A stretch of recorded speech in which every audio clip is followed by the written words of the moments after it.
afternoon, race fans, and welcome here to the season finale of Season 4 of the Dark Horse Racing Series presented by Troy Lee Designs. It's the big one here today. It's the Indianapolis 500. A champion will be crowned at the end of this race, but we will also have maybe our first multi-time Indy 500 winner, but more than likely the odds are our third different Indianapolis 500 victor. I'm Seth Cole alongside Anthony McCurry. We'll soon be joined by Matthew Rodriguez as well, but Anthony obviously here today. All these drivers, you can feel the anticipation getting ready for the full-length 200 laps here at the home of the Brickyard. It's going to be a long race that these guys are going to have to go through, and it's at the end of the season. A lot of championship implications are on the line, and a lot of those drivers that are out there, they're going to have the butterflies in their chest, knowing that it's going to be so long. You got to get through it without making a mistake, and we know that this track has claimed a lot of people over the course of the last couple of seasons. So it's not going to be an easy one, but it's going to be a fun race to watch. Definitely is. Rick Ravon going to be looking to preserve his points lead and take home the championship. Craig Forsyth, the winner of this event back in Season 2, is in the field. He'll look to be a multi-time winner. We're going to go down trackside for pre-race ceremonies for our national anthem here today at Indianapolis. Oh, say, can you see by the dawn's early light what so proudly we hailed at the twilight's last gleaming, whose broad stripes and bright stars through the perilous fight o'er the ramparts we watched were so gallantly streaming, and the rocket's red glare, the bombs bursting in air, gave proof through the night that our flag was still there. Oh, say does that star-spangled banner yet wave o'er the land of the free and the home of the brave.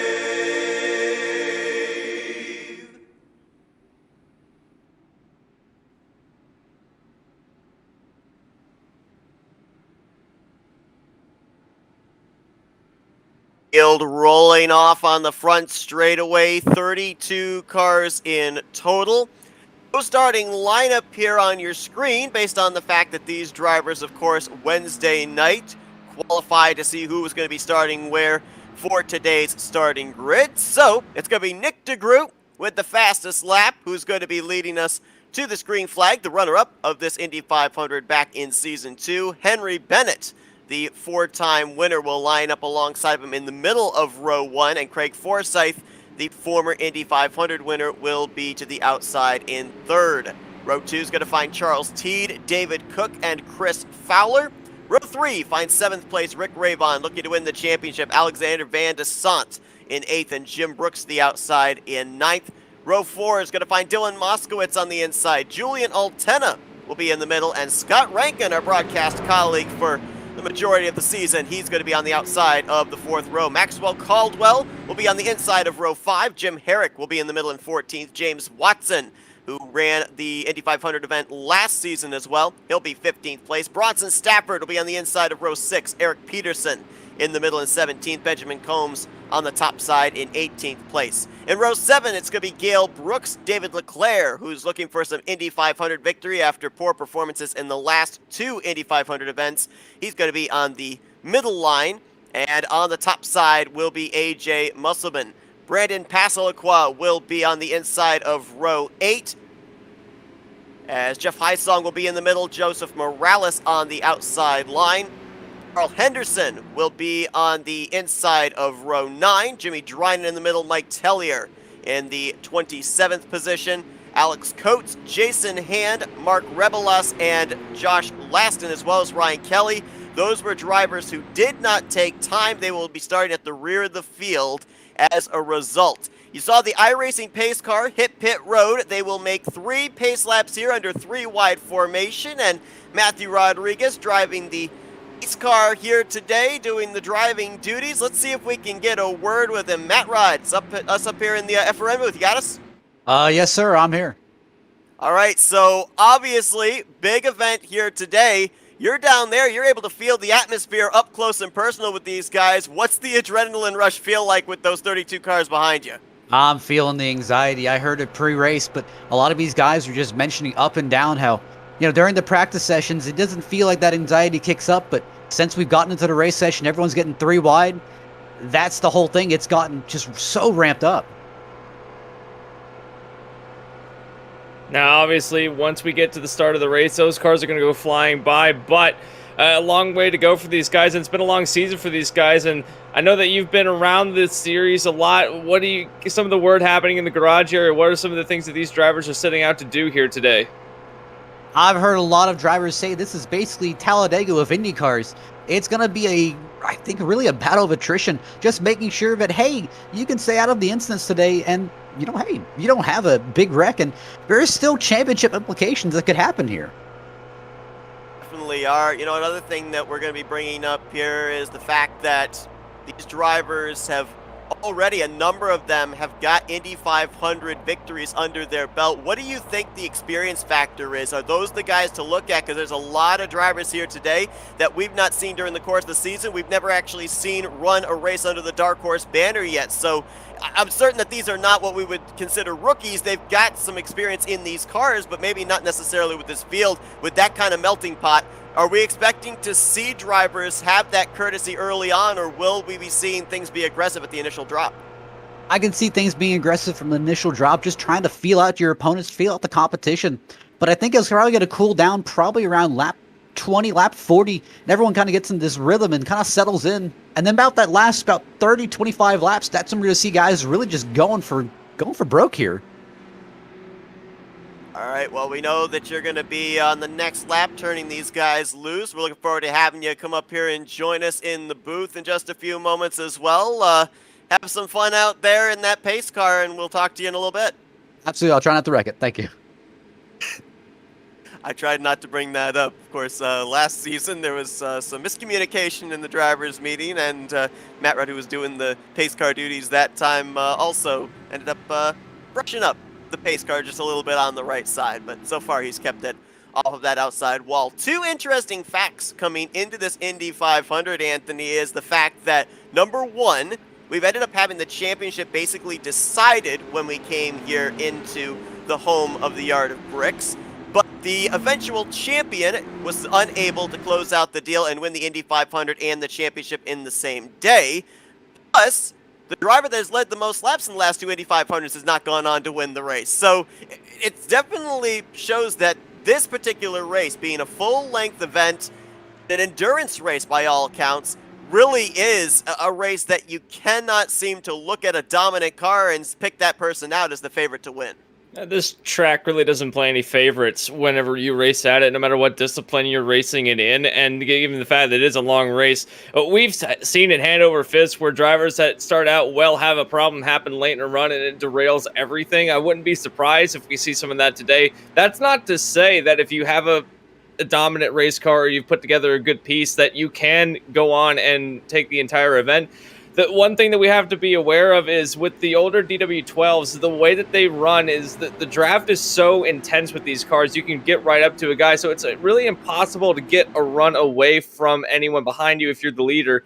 So we're going to see constant battling for position, constant battling for the lead. No one's ever, unless we have green flag pit stops, no one's really going to pull out an advantage. And even when they do, they somehow find themselves closed back up together. But for people like DeGroot, Bennett, and T that are starting on the front row, first order of business is to get off the line well, and if they can do that, then I think we're going to have a pretty good starting for the race. 33 of them lined up behind. It's going to be intense the first couple of laps.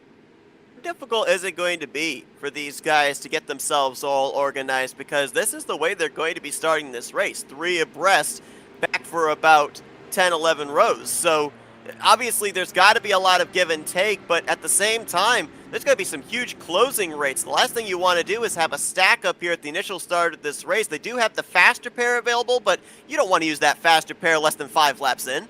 It depends on how much room the safety car gives them as the initial run-up, because sometimes that they'll speed off into the distance and then allow them to have a run-up, and right now, there they go. Safety car is pulled away from the leader. Now the field goes in the hands of Nick DeGroot, and he can go whenever he wants to. Basically, at this point, we have to wait for him, but by the time they get into turn 1, I wouldn't be surprised if we see them pretty much single file throughout the top 10. Nick DeGroot finished runner-up to Craig Forsyth back in Season 2, did not take part in the Indy 500 last season. He's going to be the one to bring us to the green. Henry Bennett alongside of him, Charles Teed on the top side. Let's get this Indy 500 underway. Green flag is flying. We're underway at the Yard of Bricks.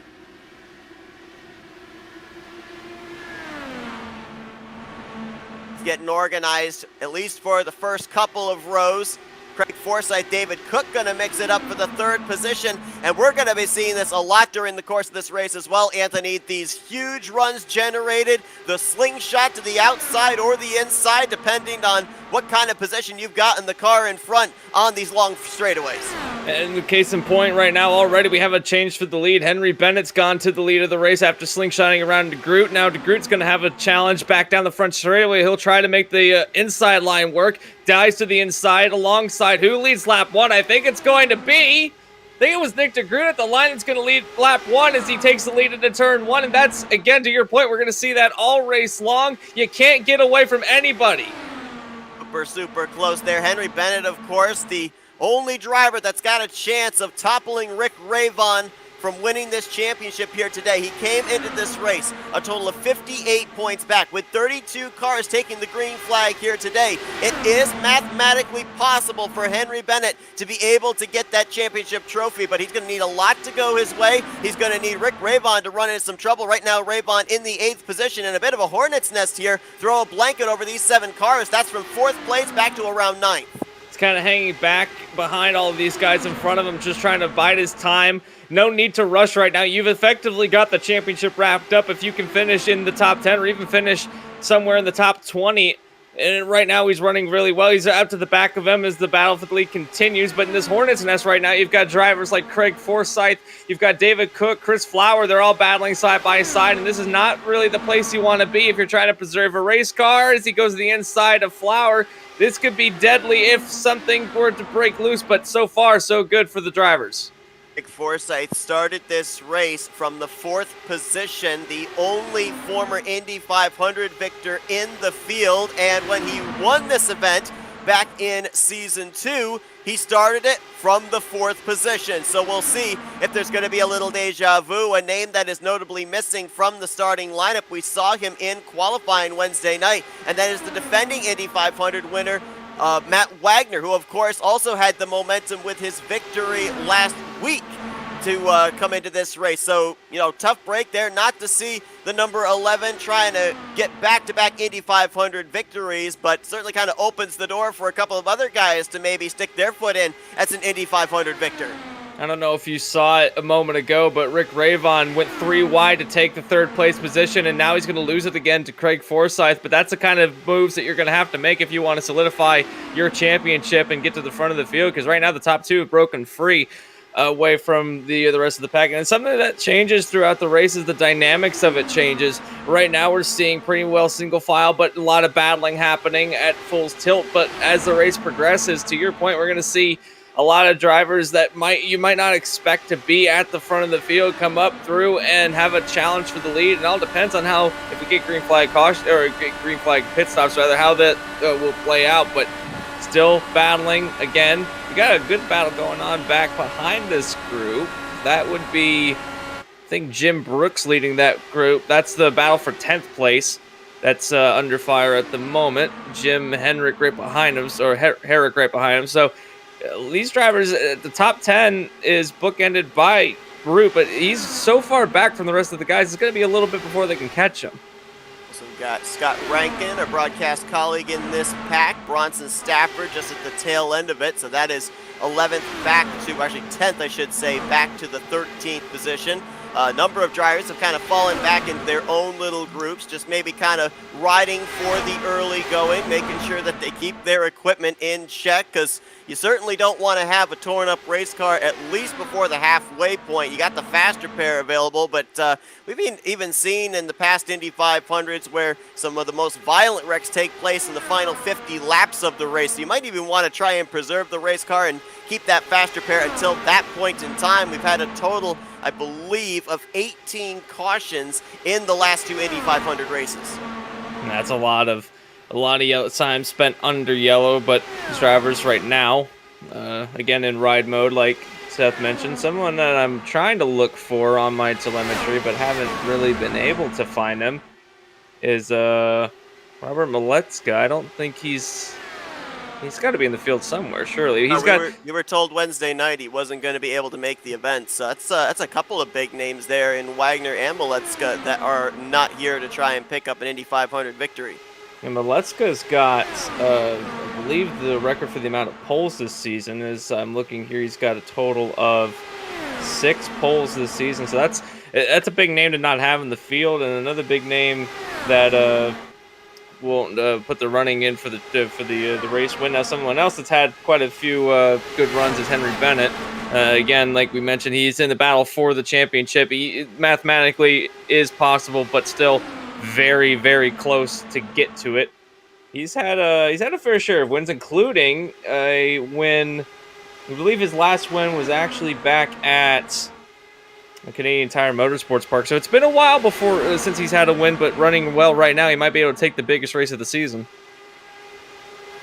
And all of a sudden, that side-by-side battling, the crossovers between Nick DeGroot and Henry Bennett has brought that second pack to them. Rick Ravon right there, David Cook as well. They're going to get split up kitty corner to each other. They've been drafting with each other the last couple of laps to reel in the top two, and Rick Ravon is going to go to the point 10 laps into this event. He is out in front in clean air. Henry Bennett just behind him. I found it interesting with Henry Bennett and Nick DeGroot battling side by side there, though, in the opening stages of this race, because one thing that those two guys have in common, they've both finished runner-up in an Indy 500. Nick DeGroot to Craig Forsyth back in Season 2, and Henry Bennett to Matt Wagner last season in Season 3. As a matter of fact, that was the closest battle to the checkered flag in an Indy 500 event, 18 1,000ths that Wagner was able to edge Henry Bennett by. Matthew Rodriguez done with his pace car duties up here in the booth with us now. I mean, Matt, obviously we've seen in the early stages everybody getting themselves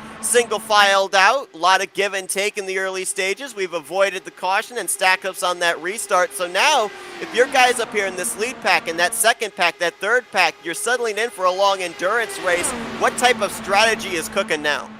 I'd say I'm one of those traditional guys where I see this as super speedway racing. I see this as, hey, this is just a ticking time bomb. I would be back in the field, maybe near Jason Hand, Joseph Morales, those kind of guys. Definitely not up in the front of the field, but definitely Rick Ravon, Henry Bennett, Nick DeGroot, Craig Forsyth are usuals. They have a different plan here.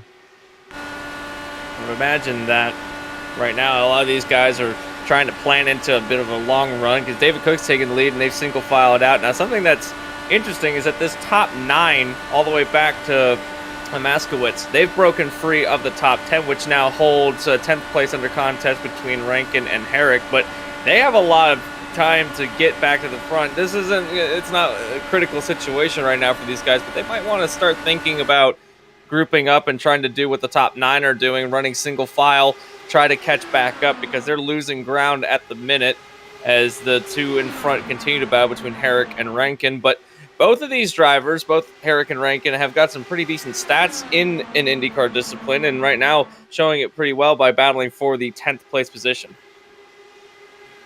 In the teammates for Patriot Motorsports, they are swapping the lead back and forth. David Cook takes a turn out in front. Rick Ravon then jumps to his inside. And this could actually be some strategy on their part as well, because if you keep crossing each other over, that takes away the inside line for somebody like Henry Bennett, Nick DeGroot, or Craig Forsyth to be able to make a move on either one of you for the race lead. And they're right behind them and ready to pounce is Henry Bennett. You can see he was trying to have a look to the inside of Ravon. I don't know if he wanted to try it. He kind of had a look, but then backed out of it as they go back to single file racing. gotta think about these other drivers that are running around in the top 9 as well. You've got Charles T running in 6th place, just outside the top 5. He's kind of biding his time watching what's happening in front of him. Got Chris Fowler, who was running around at the beginning of the race trying to challenge for the lead. He settled back into a 7th place position. And then Alex Van de Sant will be running back behind him in the 8th position. And then Matskowitz will be rounding out the top 9. But these drivers, 6 on back, they're also looking to try to capitalize as well. And anything happens in front, say these two, say Cook and Ravon make some contact and have a bit of an incident, they can capitalize on those positions. Now, the fast repair does come into play, but even still, lots of strategy to be played out in the early stages of the race. No caution, but Mike Tellier with an issue there on the back straight. It was hard to tell who the car was he made contact with. Since that car spun down theoretically out of the racing groove, there is no yellow flag to come out and save him and be able to take on a faster pair, but he's going to spend quite a bit of time on pit road after having to tow back to pit lane. So even though this is a very wide, very long 2.5 mile speedway, it is going to find that 97 multiple laps down in the early going. Yeah, he got a bit of contact. I couldn't quite tell which car that was, but he made heavy contact going down the back straightaway, not even out of the turn, and then pounded the inside wall side by side. Will find himself in a spot of bother as he's still on the pit lane as top 9 continue to run the way they are. And someone that I've noticed, I think that they're trying to form it up now, is that 10th place on back battle is now trying to get into a single file line. But even still, they're trying to battle it side by side again.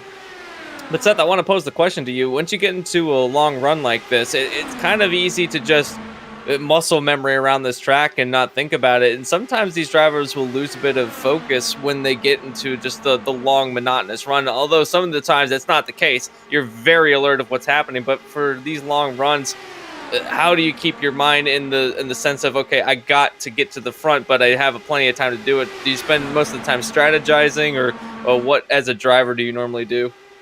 I think the first thing you do, to your point, is you don't let yourself mentally get into a lull. Oh, we got a car in the wall.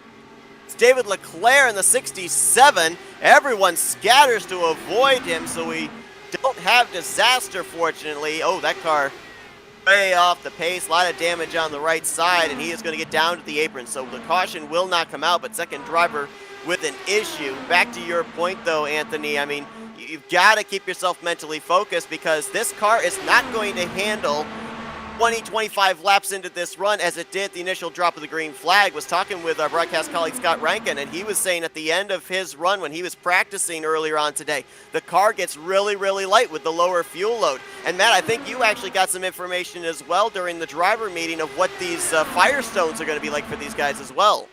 Absolutely. Right now, tires are not really a factor until we're about over 35 laps. The big issue is, I really tried to push the memo of, hey, if someone's really brave enough, can they just skip tires altogether and really just take fuel?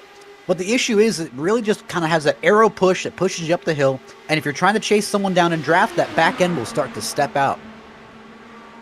It's kind of what happened with David Leclerc. Actually, just got a bit high off the racing groove and gotten up into the light gray stuff, and then ended up just running out into the outside wall.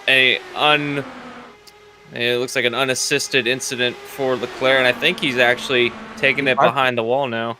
Yeah. This has been such a tough event for David Leclerc. Mentioned during the starting grid that he has had misfortune after misfortune in the last 2 Indy 500 events. Finished 24th of 24 drivers back in Season 2, finished 25th of 30 drivers last season, and going to be the first one in the garage area this year. So he keeps having some really good qualifying attempts for the Indy 500, but one way or another, this yard of bricks just does not seem to be in the favor of that driver. I mean, think of Leclerc's past. I mean, he has been one of the fastest cars on track week in and week out. However, his luck and his patience, those are two things that he really just does not show, and unfortunately it gets him into more trouble than it helps. Now, right now, the first driver to go out, and I mean, it really takes a toll on a driver when you have an event like this where it just doesn't seem like no matter what you do, you find yourself in these tough situations. It can be demoralizing. That's not to say that he's not a good driver. He's a good driver and is right, but it when you get into an event, you always associate the event with bad luck, and then when something like this happens, rather than trying to push through it, I don't blame him for trying to back out of it early. I honestly don't. Leclerc ran full-time last season. This today would have been his first start of season 4, and it ends early, not even really 20 laps into this 200-lap event. The number of guys towards the rear of the field, as mentioned, that we have not seen during the course of the season. As a matter of fact, we've not really even seen them during the course of the time we've covered the Dark Horse Racing Series. Carl Anderson in the 42, Julian Altena the 31. We talked with him during pole day qualifying on Wednesday night. Jason Hand in the 00. But let's bear in mind as well, you know, I've talked about this to you, Matt, when you were out there pacing the field, about these guys maybe not having a lot of experience racing with all these other drivers that race each other week in, week out every Wednesday night. But they did have a carb race or carb day yesterday, so that would have been an opportunity for a bunch of those guys to kind of get familiar with the racing styles of the drivers in this field.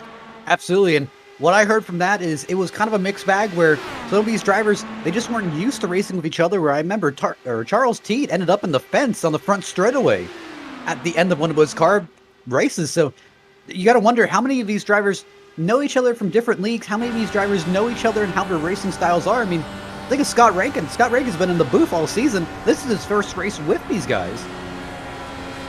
Chris Fowler in the 7th position. He's another new face in the field that we've not seen before. And Scott, speaking on the part of Scott Rankin, at least he sees how these guys work or how they operate week in and week out. So he's got a bit of an advantage in knowing how the driving style is. It's just you have to translate the booth to the race car, and that's something I think that we're seeing him trying to figure out how to get around. That being said, running in 12th place right now, great run for our FRN car league. So far, to my knowledge, he's not clipped the grass over in turn 1, so he's doing better than he did on his first attempt of qualifying Wednesday night. I'm figuring out where it was funny because I think he was in the booth talking about how one of his sponsors today is a lawn care company, so it fits the bill. 30 cars right now on the lead lap of the 32 that took the green. Leclerc out of the race. Mike Tellier's returned to the racetrack, albeit 5 laps down. Now remember, we do have lucky dogs here, so you know we've ended up having a total of, as I said, 18 cautions in the last 2 Indy 500 races, 11 back in season 2 and 7 last season. So there is the possibility, slim, but the possibility that there could be enough cautions to get Mike Tellier back in the lead lap by the conclusion of this race. I'm sure a few drivers are hoping that we don't get that many cautions, that many opportunities. But it's very realistic just knowing this is a 200-lap race and how long and how hard people will start the battle within that last 50-lap window. Well, right now for the 10th spot, Brandon Pasliquat, Jim Herrick, and you know, we were talking about the fact, I think Anthony, you touched on it, where you know these guys could get themselves single-filed up and maybe get up there to that lead group of 9, but I remember us documenting this a lot last year's Indy 500, the fact that it's easier said than done when you've got that big of a run on the car in front of you to have Whoa, oh, wow, big hit. Car in the wall at the pit entrance, that's Max Caldwell. Out of the racing line, so no caution flag going to wave, but hard impact for the front end of that machine. Fortunately, he hit safer barrier there just before the pit road entry. See, I saw that. That's the issue. If he was really digging for as much room as he could down low, and he put his left side tires underneath that white line, that's fine. But when you start running into that little bit of drainage there, that's right below that, he hit it just barely with his left front tire, and the whole thing came right on around from him. Yeah, he lost the back end of the car. It just, unfortunately, we were talking about how as the car gets lighter, it gets a lot twitchier on corner exit and corner entry, and that's exactly what happened there. Addition with him getting below the white line, but was at the beginning at the pit lane entrance, so can get onto pit lane, but I don't know if he's going to be able to get that car repaired.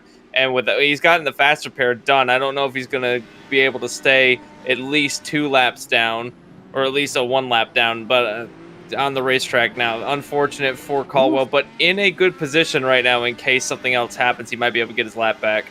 There's almost Road's a pit busy, road. guys. Yeah, there's almost a pit road collision between Jason Hand and Josh Lawson, or Lasson. Almost entry and exit pit road crashes. That's going to be the big issue of trying to make sure we're not hitting each other when you're trying to get into your box. And Kelly, Alex Coates, Josh Laston, Jeff Heisen, Carl Henderson, and Jason Hand were all on pit road the lap before. We're looking at the teammates Rick Ravon and David Cook on pit lane. They were followed down by Brandon Pasliqua, Joseph Morales, Mark Rebelas, and I believe Jimmy Drynan was also with that group. Add Gil Brooks and Jim Herrick. He also, well, actually, it looks like that we have a few drivers still staying out. Henry Bennett leading a group that's not pitting yet. However, you've got Dylan Moskowitz coming down pit road. He's going to bring some drivers behind him as well as, I believe that would be Eric Peterson, Benjamin Combs, and James Watson will be coming down the pit lane, as well as Julian Altina. About 10 drivers at this point in time yet to come down pit lane. And Matt, you talked about this kind of like a super speedway. Same applies with the pit road strategy. You want to make sure you come in with some drivers and leave with some drivers. You don't want to be out there all by your lonesome once your pit stop is complete. That's the thing. This is almost like a dance, and you cannot be dancing alone. You need a partner. And unfortunately, some of these guys, they have teammates and some of them don't. And you really have to start poking around and looking if you have a teammate. But then you go on the curious case of Mike Tellier, where, hey, he's all alone. If he wants to come pit, I mean, he is going to put himself into a deeper and deeper hole. Now we've let got some drivers Nick borrow your suit there. They could be a diplomat. I'd vote for him. Nick DeGroot on pit road, as well as Henry Bennett. Those were your two leaders the last time around. We have 4 drivers that haven't come down yet. Craig Forsyth. You've got Charles Teed, Chris Fowler, and Alex Van de Sant. A couple of those now pitting, though. You've got Forsyth and Teed pitting, but Van de Sant and Fowler have stayed out. So the only 2 drivers on my telemetry, anyway, that haven't pit yet are the 2 aforementioned drivers. Guys, we knew that green flag pit stops were going to take place. We've seen it in the last 2 Indy 500s, so I have to wonder how much emphasis was put on for these drivers to make sure that they practice as much as possible getting that car woed down to pit road speed, because, again, this is a big racetrack, but if you are caught speeding on pit road, the likelihood is you're going to come out all by yourself with no aid of draft, and you're going to find yourself having to play catch-up for pretty much the remainder of the race.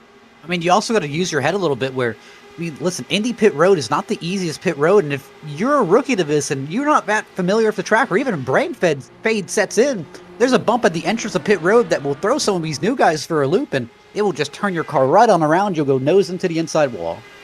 Not only that, but the pit lane entrance is a thin pit lane entrance, and you have to go from 225 miles an hour all the way down to, I believe our pit lane speed limit here is 70, so having to have that kind of whoa up to get on. It's either 55 or 70. I couldn't remember which one it was, and I think it's actually 60 miles an hour is our pit road speed limit. So having to get down from 220 to 60 is not an easy feat for any driver, especially when the pit lane entrance is about half the width of the actual racetrack. You saw right there, not only getting onto pit road can be an issue for drivers, but getting into your pit stall as well. The 20 of Chris Fowler was leading Alex Van de Sant down pit lane, had to back up just a smidgen to get into his pit stall, and now he comes out of pit road behind Van de Sant as Rick Ravon takes the top position back. I know that obviously you've got those concrete pit stalls there, and you talked about, the tire heat building up in these machines and causing the aero push. How much does the tire heat cause for drivers to slide into their pit box? That's the thing. It's, if I'm correct, Indy has a concrete pit box, and the concrete pit boxes do slide a little bit more, especially with hot tires. And that's the one thing is this concrete very slippery, as opposed to maybe let's think of Auto Club, or let's think of Milwaukee. Those kind of tracks where they kind of have a more traditional type of pit road. They all got it back down to pit road speed, though nobody hit with a speeding penalty this first time around. As expected, it has certainly spread the field out even more so than what it was when the pit stops began. You've got 6 drivers up in this lead pack. David Cook, Rick Ravon, Craig Forsyth, Henry Bennett, Nick DeGroot, and Charles Teed. Then you've got the second pack forming up. Well, not much of a pack. It's just the 2 cars of Chris Fowler and Alex Van de Sant. Dylan Moskowitz is all by his lonesome in the 9th position. And then you've got the second big pack, Jim Herrick, Bronson Stafford, Eric Peterson. They're about to have about 3 or 4 more reel them in, make it about a pack of 6 or 7. As they continue to run around the racetrack, got a couple drivers all by themselves. Van de Sant and Fowler coming down together, and they came out together. So the benefit of that is that they'll be able to have at least someone that they can get some slipstream off of as they run 7th, 8th. Other drivers such as Dylan Moskowitz is running all by himself in 9th place. He's going to have to play catch up in order to get back into draft range for the guys in front of him. And then you got a pack behind with Jim Henrik that's still leading the race, or still leading the race for 10th place anyway. Bronson Stafford, who's jumped his way up through several positions, now finds himself in 11th. A good recovery drive, well, not really a recovery drive, but a good drive right now for the 61 as he now crosses into the top 10. And Eric Peterson, I don't think we talked about him at all today. He's now found his way into 12th place right behind these guys, along with Jimmy Duranen, who is running in 13th, leading a pack in 13th, but now that's going to be taken over by the 21, who, by the way, lost a lot of positions that last time by, as he had a fairly slow stop himself. No, actually, let me go ahead and break in here. I mean, let's go ahead and focus on Jimmy Duranen here, where Duranen, I think we can all agree here, he's had a pretty up and down season. Some highs, definitely some lows. But I mean, just look at him already. I mean, up 13 positions from 26. I mean, that's a good drive already. And this is really a sleeper race for him, where he's done well in the past. There's a couple of guys that might have been waiting for that first round of green flag pit stops to pick up track position, as you mentioned, drawing up 13 spots. Ryan Kelly, who's just back there on the top of your screen. That 13 car has moved up 15 spots from his dead last starting position, and also Josh Laston has picked up 9 spots since the drop of the green flag. Alex Coates also up 9, so number of guys that started towards the back are now making appearances up inside of the top 20 after the first round of pit stops. Have drivers running at the back of the pack who have had some pretty down on their luck moments. You've got Max Caldwell, who is now back on track, running in the 30th spot. We'll be rounding out the drivers that are still on the still running around the track. He is a lap down to the leaders, however. I believe either that or he is just on the very, very tail end of the lead lap. Mike Tellier is still sitting on the pit lane. He's in 31st right now, and David Leclerc is out of the race officially, is the first retiree of the race. Joseph Morales running in 28th, all by himself, trying to catch up to Carl Henderson running in 27th, who has fallen off the lead drafts quite a bit, as you've got a duo in front of them of Rebelas and Altina. Altina was one of the drivers that we mentioned coming into pit lane earlier and had a temporary top 5 position, but now has fallen all the way back down to the 25th. Jeff Hysong running in 24th, James Watson 23rd, and Josh Letson, Brooks, and Musselman, they'll go into the top 20. And then you have the drivers in the middle of the pack that just riding it out. And I wouldn't count these guys out just yet, because it's a long race. You could end up getting up to the front of the field pretty quickly if we have yellow come out, or if we have some more pit lane shenanigans. Julian Altina. Go ahead, yeah. All right, so Seth, do you want to go ahead and knock on wood before we mention Eric Peterson, or? Oh boy, I mean, I'm trying the best I can not to talk about Gale Brooks. I mentioned, the Gale Brooks jinx that I put on him last season and how he's been doing good this season. So I'm going to leave both of them alone. Silly. I'll go ahead and I'll kick the barrel a little bit. So Eric Peterson, obviously, had a pretty, quiet race here. It looks like he's lost the main pack of most of his teammates, but currently running a respectable 11th place, up 6 positions from the start. And Eric Peterson, I don't know really how to preface this. I mean, he has lost races in every which way possible. Even last season, he had to struggle getting a top 10. It was almost like 3 races left in the season before he had his first top 10. And how do you just kind of shake that bad luck, or, kind of just recover from that and keep yourself going?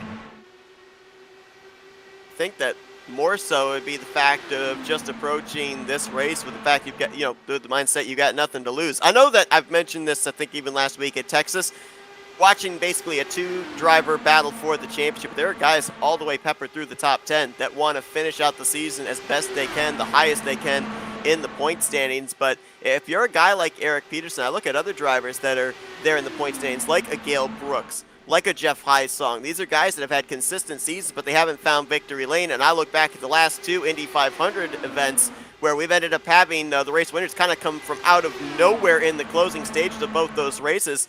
I'm looking at this Indy 500 and saying, hey, this is a great opportunity for me to go out there, be able to end the season out with a W. I'm going to be at my all-time most aggressive here and see if I can eke one out.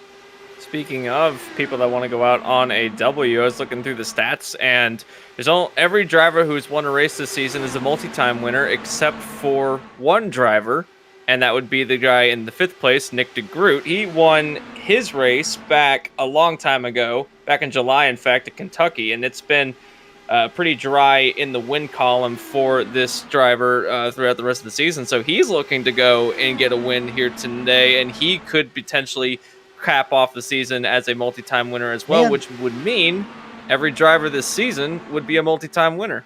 Going back on the Nick DeGroot, I mean, Nick has had a tough time ever since about 2 seasons ago. He won the championship, ran away with it pretty well.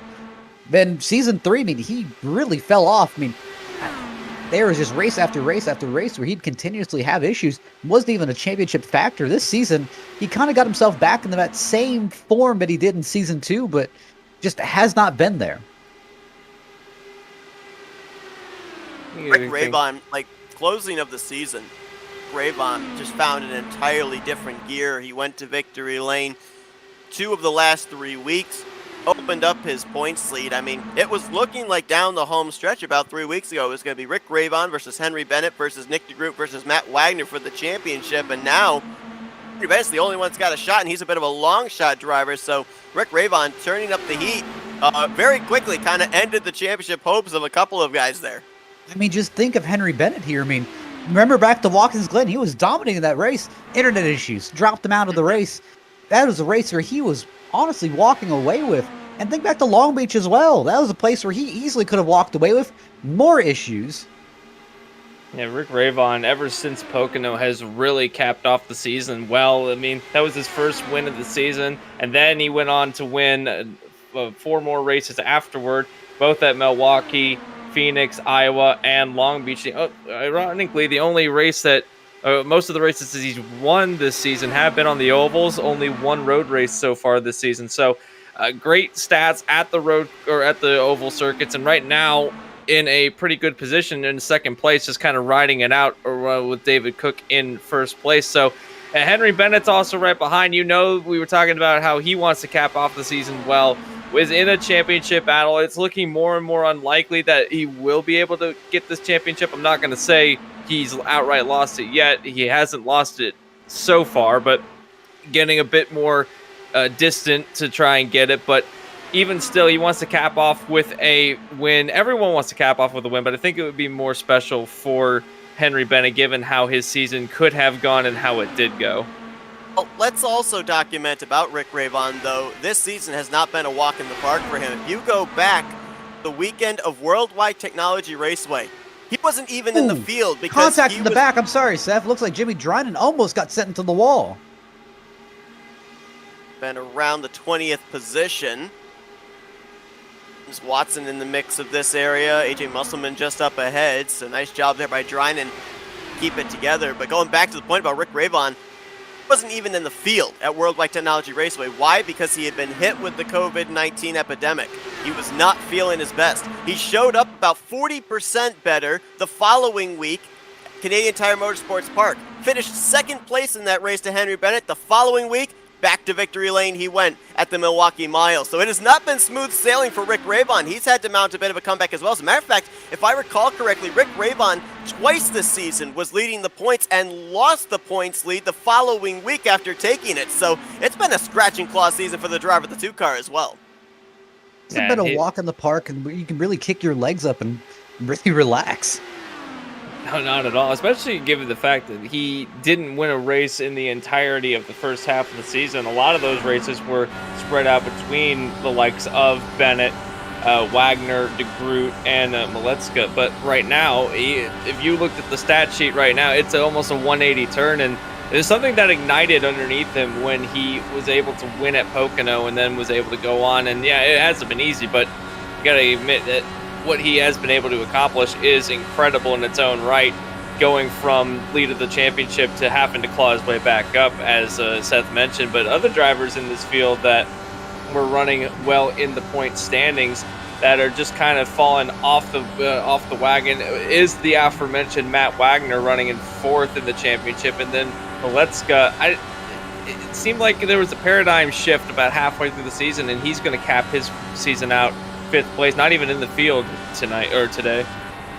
Riding on board with Alex Van de Sant, currently in the 7th position. Van de Sant back in Season 2, a 4th place finish here from a 17th place starting spot. And we were just on board with him, and I was talking with Scott Rankin on Wednesday night when we were watching these drivers go around and turn their qualifying laps. You'll watch that the number in the center top of his steering wheel, that is the gear he is in. People might be watching this and thinking, these guys, they're just mashing the throttle, turning laps, that's all they're doing. There's actually strategy going on in which gear you're running. Majority of this race, in these laps, they're running in the 5th gear. But if they're able to get a run on somebody, or at least be in their draft, they're shifting up to the higher gear to save a little bit of fuel or to be able to generate that run for the slingshot. So they are constantly strategizing the entirety of these 2.5 miles. And easily, ever since we kind of moved away from using the R18, it has gotten less complicated where, I mean, previously we were worried about weight jackers and kind of what in-car adjustments we could use to make this car handle better. Unfortunately, this season, and I don't really think that's much of an improvement, they've lost all that in-car adjustments. They're stuck with what they've got now. They have to figure out how to make it work. That's something that I think with the driving style for these drivers come in, they were used to be able to make all the adjustments and now have to revert to, well, it's set up, so you have to make the best of what you have. And I think we're seeing which drivers can and cannot make the changes necessary or make the adjustments to the driving style necessary in order to cope with that. But at the moment, I like the way that these cars run. The DW12s has just got this element to them that that you don't have in the new ones. Obviously, they're a little bit bigger than the newer cars are. They do have the ability to have extreme amount of slipstream, and that's why we're seeing these long packs of cars and that they can't really get away from each other. But in addition to that, just I've heard, and I don't know if this is true or not, but I've heard that they're more planted to the ground than the new ones are, which is another attribute to why they are able to run so close together without having these oversteer events. AJ Musselman's on his way to pit road. I think I saw some helmets going on, the crew members climbing onto the wall. Drivers are anywhere from 21 to 25 laps into this run, so green flag pit stops for the second time today are moments away from happening. Musselman looks like he's going to be the one to kick it off in that 54. Hits his pit box. Is it going to be a 4-tire stop? Yeah, he's going up on the jack, so this is going to officially start our green flag stops. Now, he might be strategizing here. If he could short pit, he might be trying to benefit later on in the race and see if he can jump through the field, but it's a bit early on, I think, to be making those strategy calls now. However, it's never too early to make a strategy call, so we'll have to see how this plays out. Realistically, you can use this part early on to test some strategy, saying, I wonder how, I mean, for some of these drivers, I wonder if I can make old tires work. And they take a shorter pit stop to get just full tank of fuel with no tires, seeing how it will work out. And hey, if it doesn't work out, well, it's lap 58 of 200. You got all the rest of the race to figure out what you're going to do. In hand coming down pit lane towards the tail end of the field. Also Maxwell Caldwell, who is obviously a faster pair in the hole after his incident off of turn 4. No caution has come out, and we have had a couple of incidents so far here in this race. One of them involved Mike Tellier, who is back in the garage area now joining David Leclerc. So 30 drivers now still in this race. At this point in time, 27 of them on the lead lap. Of course, the 3 that are a lap down were drivers that we've just seen on pit road in the last 2 laps. There's a couple others coming down pit lane this time as well. Jeff Heisong and Josh Laston. As they hit the pit lane, looks like Heisong is going to get a 4-tire change and some fuel will be back Cook's out coming on the down. track. We do have Cook. That's our race leader. Oh yeah, and by himself too. We saw him. He and Rick Ravon came down together the first time. I think Cook spent most of this run out in front, using up the most fuel, creating the draft for the drivers behind, and he's having to come down. A little bit of split strategy here between the Patriot teammates. you wonder if the undercut may help here. But the problem is he really has no draft to take advantage. You're going to be a wait and see on that one.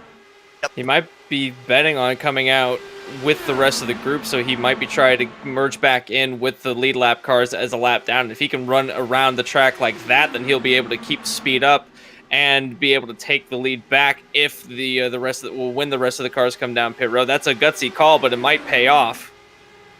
Let's remember that David Cook, he kind of came in around mid-season, a teammate to Rick Ravon. He's been doing a lot to help Rick Ravon be able to grow his points lead for the championship. Now that Ravon comes into this race with almost the championship secured, you've got to wonder if now David Cook says, all right, buddy, I've helped you out enough. Now I'm going to play my own strategy and see if I can get my first win of my Dark Horse Racing Series career. I'm a little bit more on the team mentality of me. I'd rather 100% make sure we get this championship locked in because, like you said, he's pretty much, as you see Rick Ravon go on down the pit road, but you pretty much said, yes, Rick almost has this championship locked up, but there's still that little bit of chance where Henry Bennett can sneak his way in and really shatter everything. So I'd want to be 100% sure before I start racing my own teammates for a win. Now, I would say if you're Rick Ravon, the one thing that's going to help your cause is seeing more drivers make that hard left-hand turn to the garage area. Tellier and Leclerc out of this race, so nobody will be able to finish any lower than 30th position.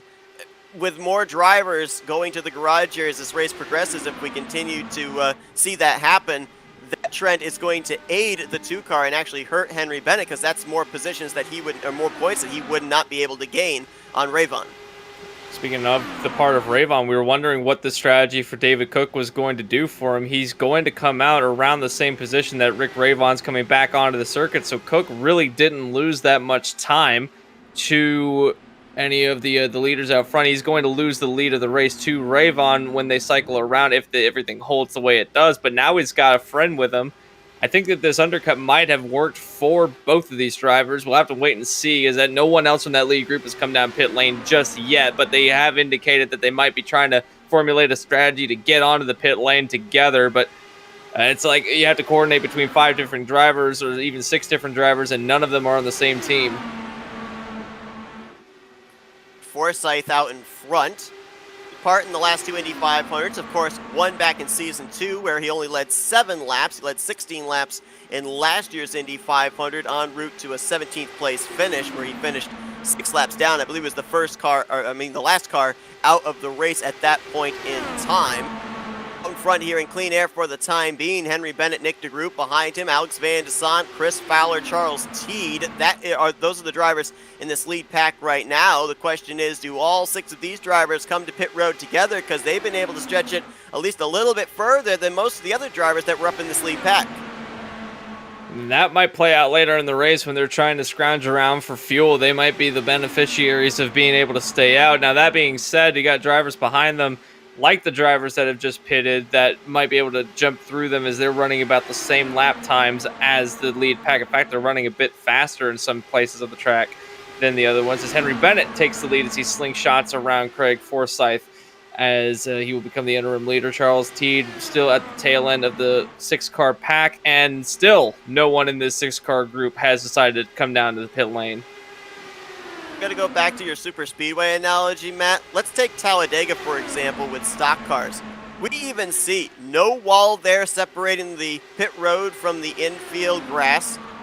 Still, drivers have difficulty in orchestrating all coming down pit road together. It's a much tighter pit entry here at Indianapolis. You've got that wall separating pit road from the front straightaway. So if you've got more than 4 or 5 cars all coming down together, how much more difficult is it to orchestrate everybody coming down, being aware of the braking zones, and not making contact before you even get to that commitment line? It looks like 3 cars coming down, but the big issue is, and we'll see, Henry Bennett, and that's going to be the big thing is, you want to take the maximum advantage that you can. You don't want to take it easy on the pit lane, because really, you can gang up about 2-3 seconds even on pit lane than you can gang up on the racetrack, and hey, all I have to do is make sure I'm at my number, pushing it to the line, and I can meet pit road speed. Now, I'm kind of worried about Henry Bennett because he really slowed down there, so I'm wondering if he may have sped. He definitely did. I think what he was doing there, I think there's like a timing zone, and he was trying to make sure that his average time was going to meet pit road speed, trying to compensate for that hot entry when he got to the commitment line. When he hit the line, he was 74. Yeah, but he locked it up quickly. He might be able to get away with it. It does not look like he had. It does not look like he had a pit road penalty, but it definitely has thrown him off from the 2 cars in front of him, and now he's going to be in a little bit of a hole trying to catch back up. Was that a case of trying to get to pit lane and get it down to pit road speed, or oh, we got a caution. Yellow flag is out. It's Bronson Stafford up and over on the front straightaway. And that is going to... Oh, there was actually a car on the wall before that. It was High Song. High Song went into the wall, bounced back up, and then there was contact made between Stafford and... well, actually, though, the guy in front of High Song is the one that went into the wall, and then High Song made contact with Stafford in avoidance, and that is what caused Stafford to flip over. Yeah, that... Take a look at it here. Had about a pack of 5. Actually, it looks like he... Drynan put somebody into the wall. I can't tell who that car is. I don't really think he put him in the wall, but I think he followed Drynan. He followed Drynan right into the wall, and Drynan missed it, but the car behind didn't. And High Song makes a really aggressive move to get away, and I don't blame him. I mean, he was going about 220, 225 at the moment. So like I said, he obviously has to get out of the way, and just unfortunately, cars below. Julian Altina was the one that went into the wall. It was making his Dark Horse Racing Series debut. Some heavy impact to the right side of the machine. Wow, that is a wild ride for Bronson Stafford. Not only hits the inside wall, but then the front wing area catches that little opening there in the pit road wall, which sent him flying onto the front straightaway. Big crash for the 61. It was just an accident, pure and simple. I don't think there's anyone to blame for that one. It just ended up having it was a wreck avoidance, and there was just not enough room on the racetrack. And it's something about that pit wall jetting out on the racing surface that you can't really go down to the low side of the racetrack too much, or you're going to run out of room. And Stafford is the one that ended up with the worst of it all. That is a wild ride for the 61 machine. Caution out for the first time here today on lap 67 of 203. So this is good news for the guys that had pitted before this. I think there's a few drivers that have not come down yet, including Fowler and Van de Sant. Charles Teed is another driver that hasn't come down yet, and I don't think that Forsyth has either. Drivers that have come down are obviously going to be Rick Ravon, David Cook, Scott Rankin, I believe, has come down the pit lane, and a couple of other drivers that were running in that top group have come down as well. So the drivers that did come down, it did pay off in the long run. It's just that now we have to figure out who has to come down still and who doesn't. I think everyone else has made that choice or in that pit stop now. He's sitting on pit road, but I believe we are able to talk with Bronson Stafford after that wild ride. Bronson's the guys up here in the FRM booth. You got a copy? Yeah, I got you. Man, I mean, obviously I can hear the disappointment in your voice, just kind of riding things out in the early stages. Wrong place, wrong time there with a couple of cars getting into the wall. But, man, I mean, that wreck looks scary from up here. What was it like being along for that ride? I didn't know where I was until the car stopped. I just knew I was somewhere on the track. And, yeah, unfortunate. It's my own fault I got put back there. I messed up my pit entry and had to burn the fast repair just due to nose and rear end damage. And just got stuck behind Drynan and High Song, and the 31 got the wall. High Song turned left to, avoid, and I think a part of netcode might have got me a little bit too. I'm not sure. I haven't fully watched it, but had nowhere to really go and just got the pit wall and flipped. So, unfortunate. You still got, I believe, a fast repair, although you're waiting for the tow time to finish on your machine, but you might be able to still get back out on the racetrack. Do you think that you'd be able to just claw away something out of this, or do you think that this might be day done for the 61 team? I actually just burned the fast repair just before from messing up the pit stop. So I did not have one, so the car's dead. It's a crunched can. It's seen much better days. So I think that's day done because it's going to be there for about 40 minutes. Tough break, obviously, here early on in this Indy 500, Bronson. Obviously not the way you wanted to end this thing for sure, I know, but thanks for talking to us. Yeah, thanks for having me. It's been fun while it was going. The track's fun. It's just unfortunate. So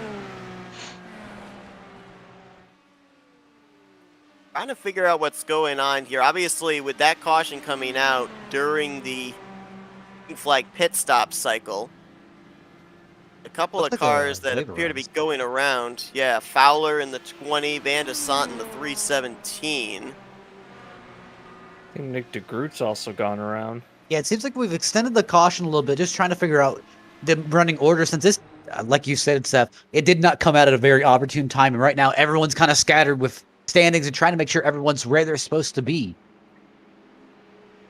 Fowler's going to pick up the pace car. I think he is going to be the race leader here. When we go back green, Van de Sant teed fourth at the Nick DeGroot. I think we're going to be the top 5. You see a car going around the outside of the pace car. Believe that was the 21, I believe, Brandon Passalacqua.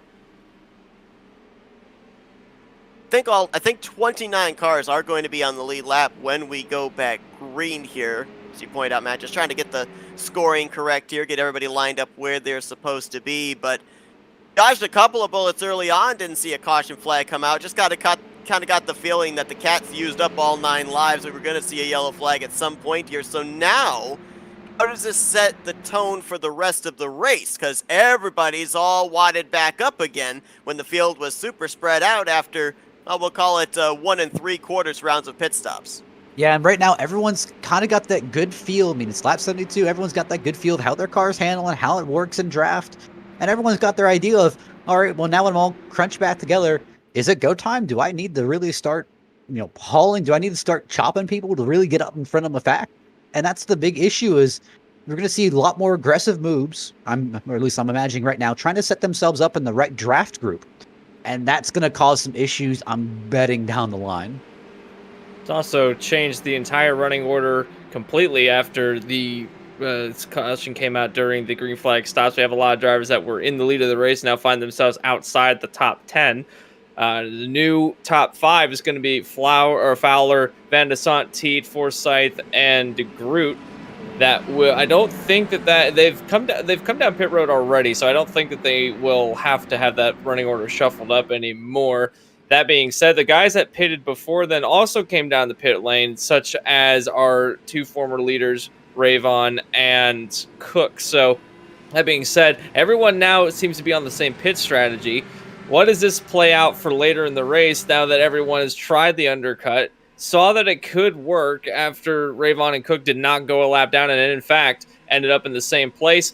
It could end up playing off for these drivers being on the same strategy. We'll have to wait and see as the safety cars pulled in. We're back under green flag racing on lap 73, and Fowler wasn't waiting around. He's gotten up to about make that 2 to 3 car length lead. Yeah, that point you bring up there, Anthony, I'll just kind of bridge this over to a point that Matt made earlier as well. I mean, Matt, obviously, with Anthony bringing up the point of that undercut strategy for some of these guys, that caution coming out, not working out for them at least this time. Still a long ways to go in this one. So is the experimentation process over, or is it going to be happening again here if we have maybe another round of green flag pit stops? Not even close. You see almost Rick Ravon show it 3 wide in the middle of Benjamin Combs and Nick DeGroot. Looks like Jim Brooks. But the big thing is you never stop experimenting. Because here's the thing, track conditions change, your car changes, situations can change, so you're always going to be trying to push it and see, is this going to work? Is this going to stay? And just because it doesn't work at one point of the track doesn't mean it's not going to work at another point or a different time. Might mean nothing, but I think that if you're going to be in a restart in the closing stage of this race, you want to be up inside the top 7 or top 8. Because I remember this was a trend that we had last season's Indy 500 as well, where the top 6, 7, 8 drivers, they'd be able to get away. There was a little bit of a checkup from about 9th place on back, and that's how you would end up having the 2 lead groups separated from each other by anywhere from 6 to 10 car lengths. So we're seeing that even at this point in time here as well. You've got right now, I think, 6, 7 cars up in this lead pack, and then all the way back to Eric Peterson in 9th place. So I'm going to drag your attention to this top 10 battle I mean, there is like almost a gaggle of angry hornets back here. Everyone wants to get that top 10 position so they can start working up the field, but it just seems like a lot of disagreements. People want to get by, but they just don't have the power to.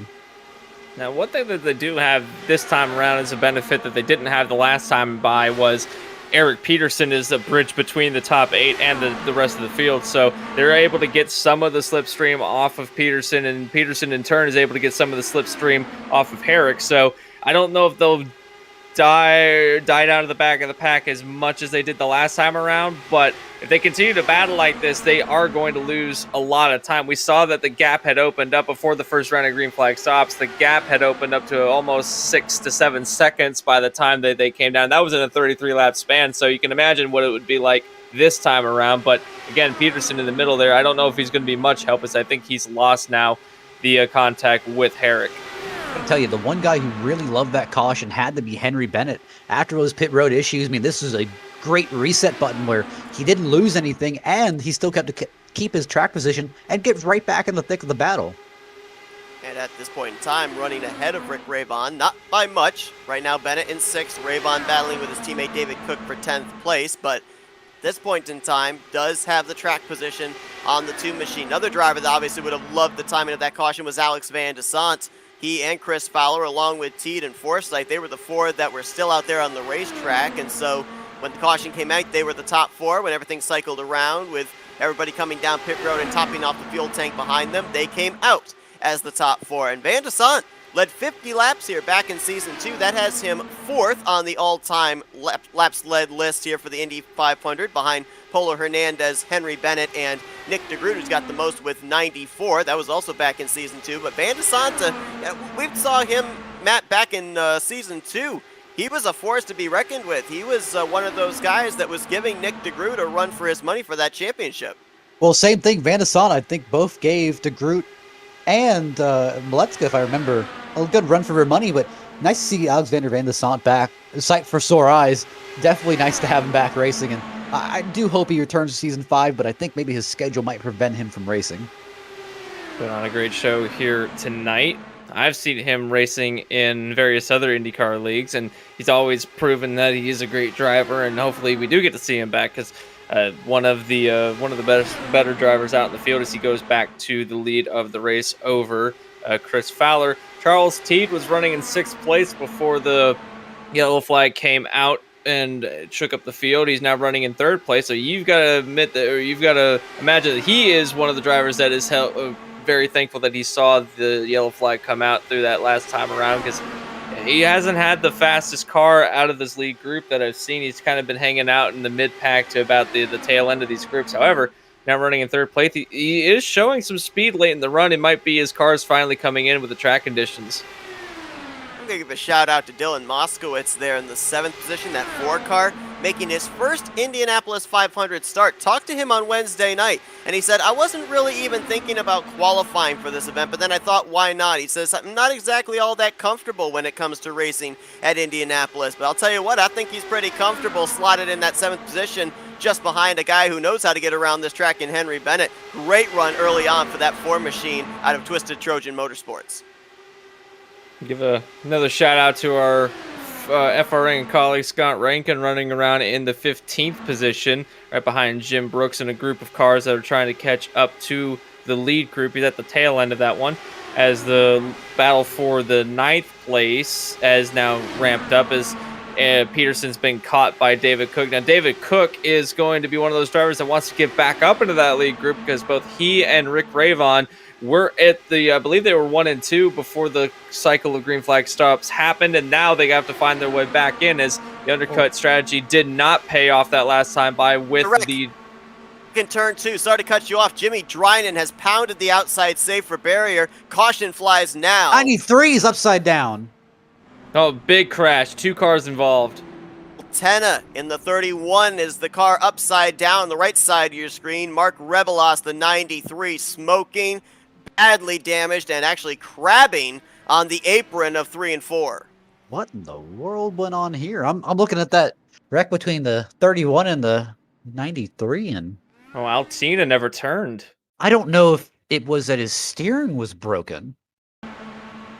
The Go back and look 31. at both incidents. Let's look at first the Drynen wreck. Oh, actually, Drynen rode the wall from turn 1 all the way over to turn 2 here as he really never made the corner off of turn 1. I've been noticing Drynen run about a line higher than everyone else in most of these corners, and I was wondering when they was going to finally come back to bite him, and it looks like that was the case.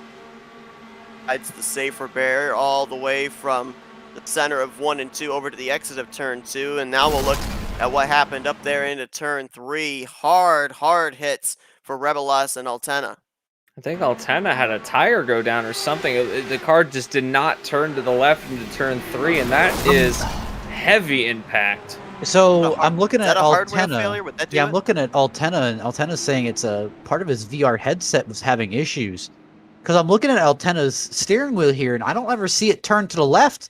I wonder if he just had a hardware failure where his vision just kind of went out and couldn't see where he was. That's a tough break. Smacked right into Rebelas, and they both end up flipping down into turn 3. And thankfully, it was towards the back of the pack, and no one else was involved. But that is some heavy shots to these two drivers. Now the good news for Mark Rebelas is he still had a faster pair to fall back on. Altena, who was involved in that last caution off of turn 4, he used his faster pair at that point in time. So with the violence of that hit, pretty safe to say it is day done for the driver of the 31 car.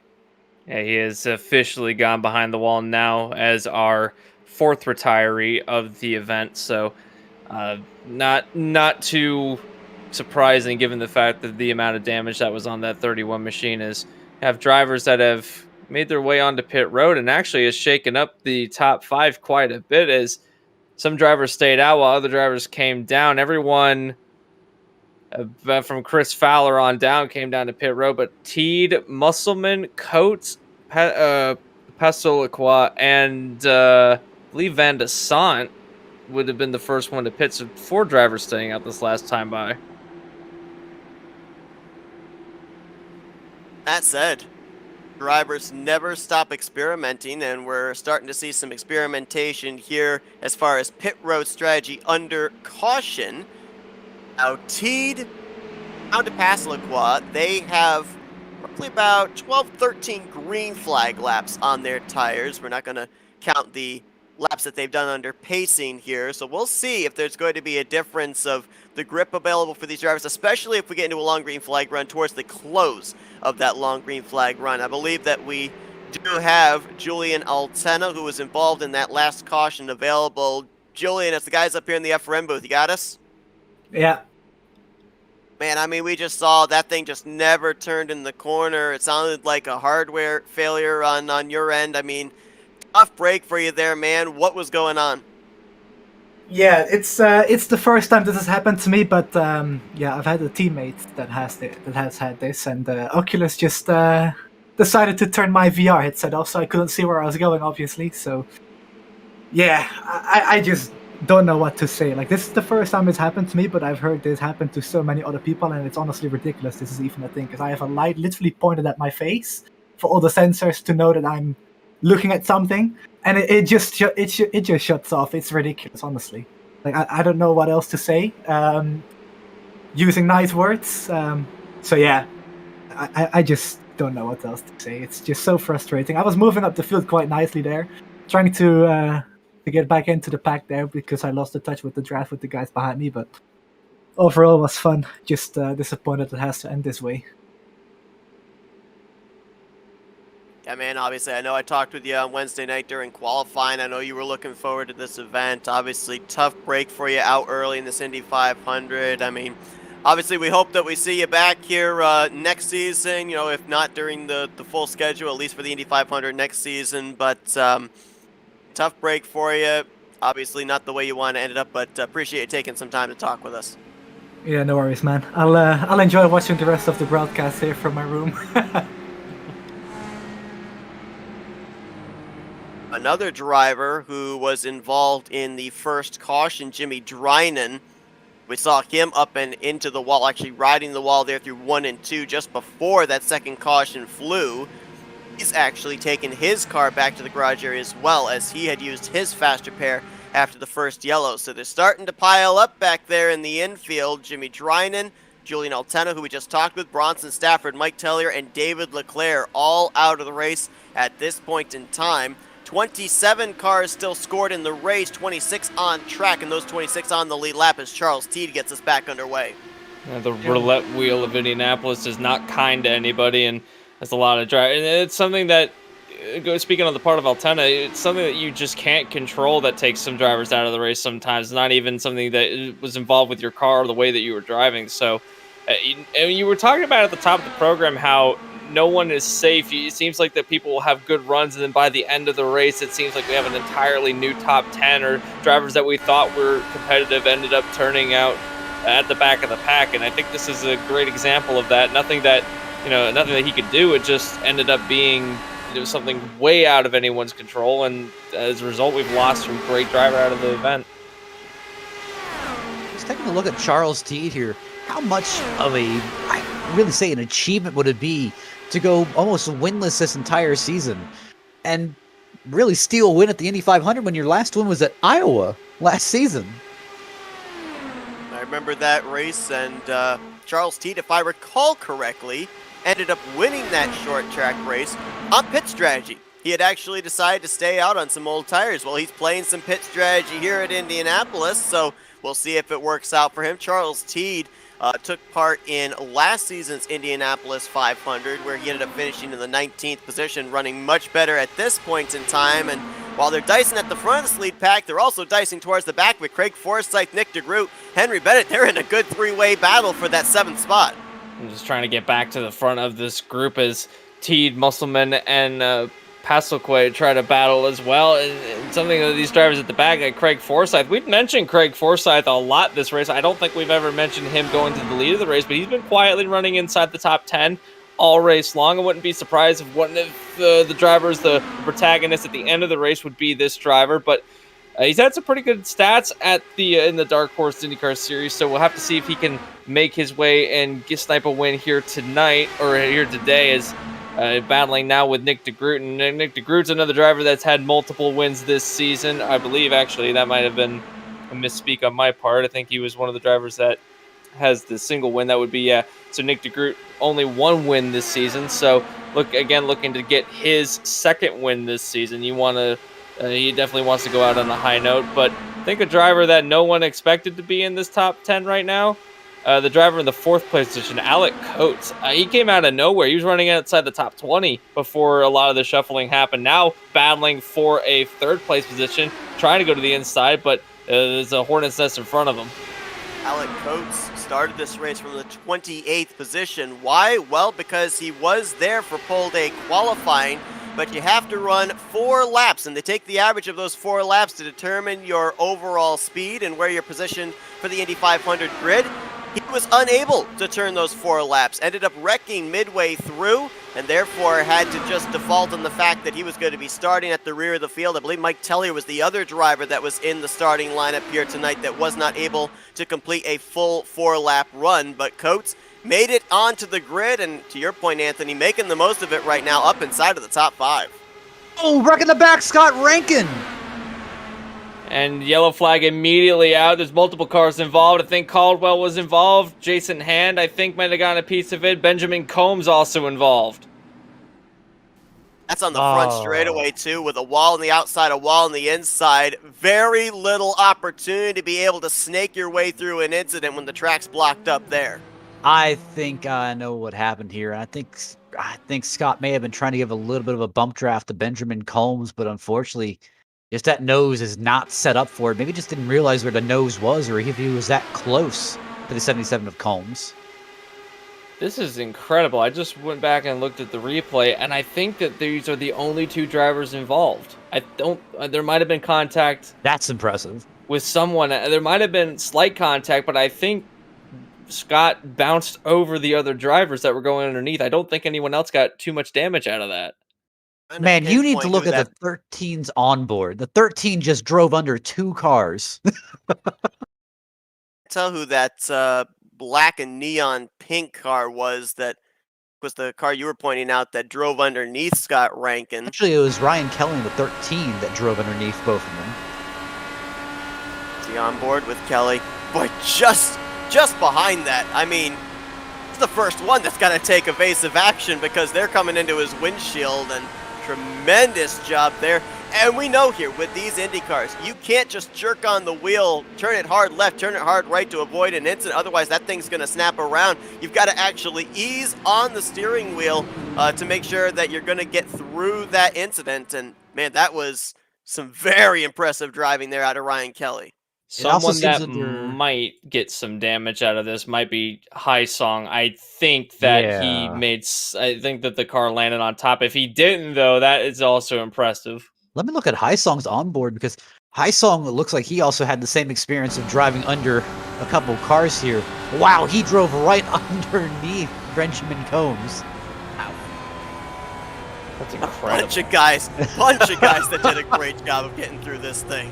That could have potentially taken out several drivers, and I think realistically we only ended out with 2 of them. Man, I believe the other car that I was looking at that might have possibly gotten a piece of it was the 09 of Josh Laston. See if he got any bit of this incident or if he was able to make his way through, because it was really close. Oh, he might have some right side damage. I think maybe Scott Rankin's car, after it hit the outside wall, might have just caught him on the right side of that machine. Obviously nothing visible with the onboard, but I think he got just a little bit of it. Well, Seth, I got a question for you. You want to talk to our race leader? Why not? Let's see if we can dial up Charles Teed. Yes, sir.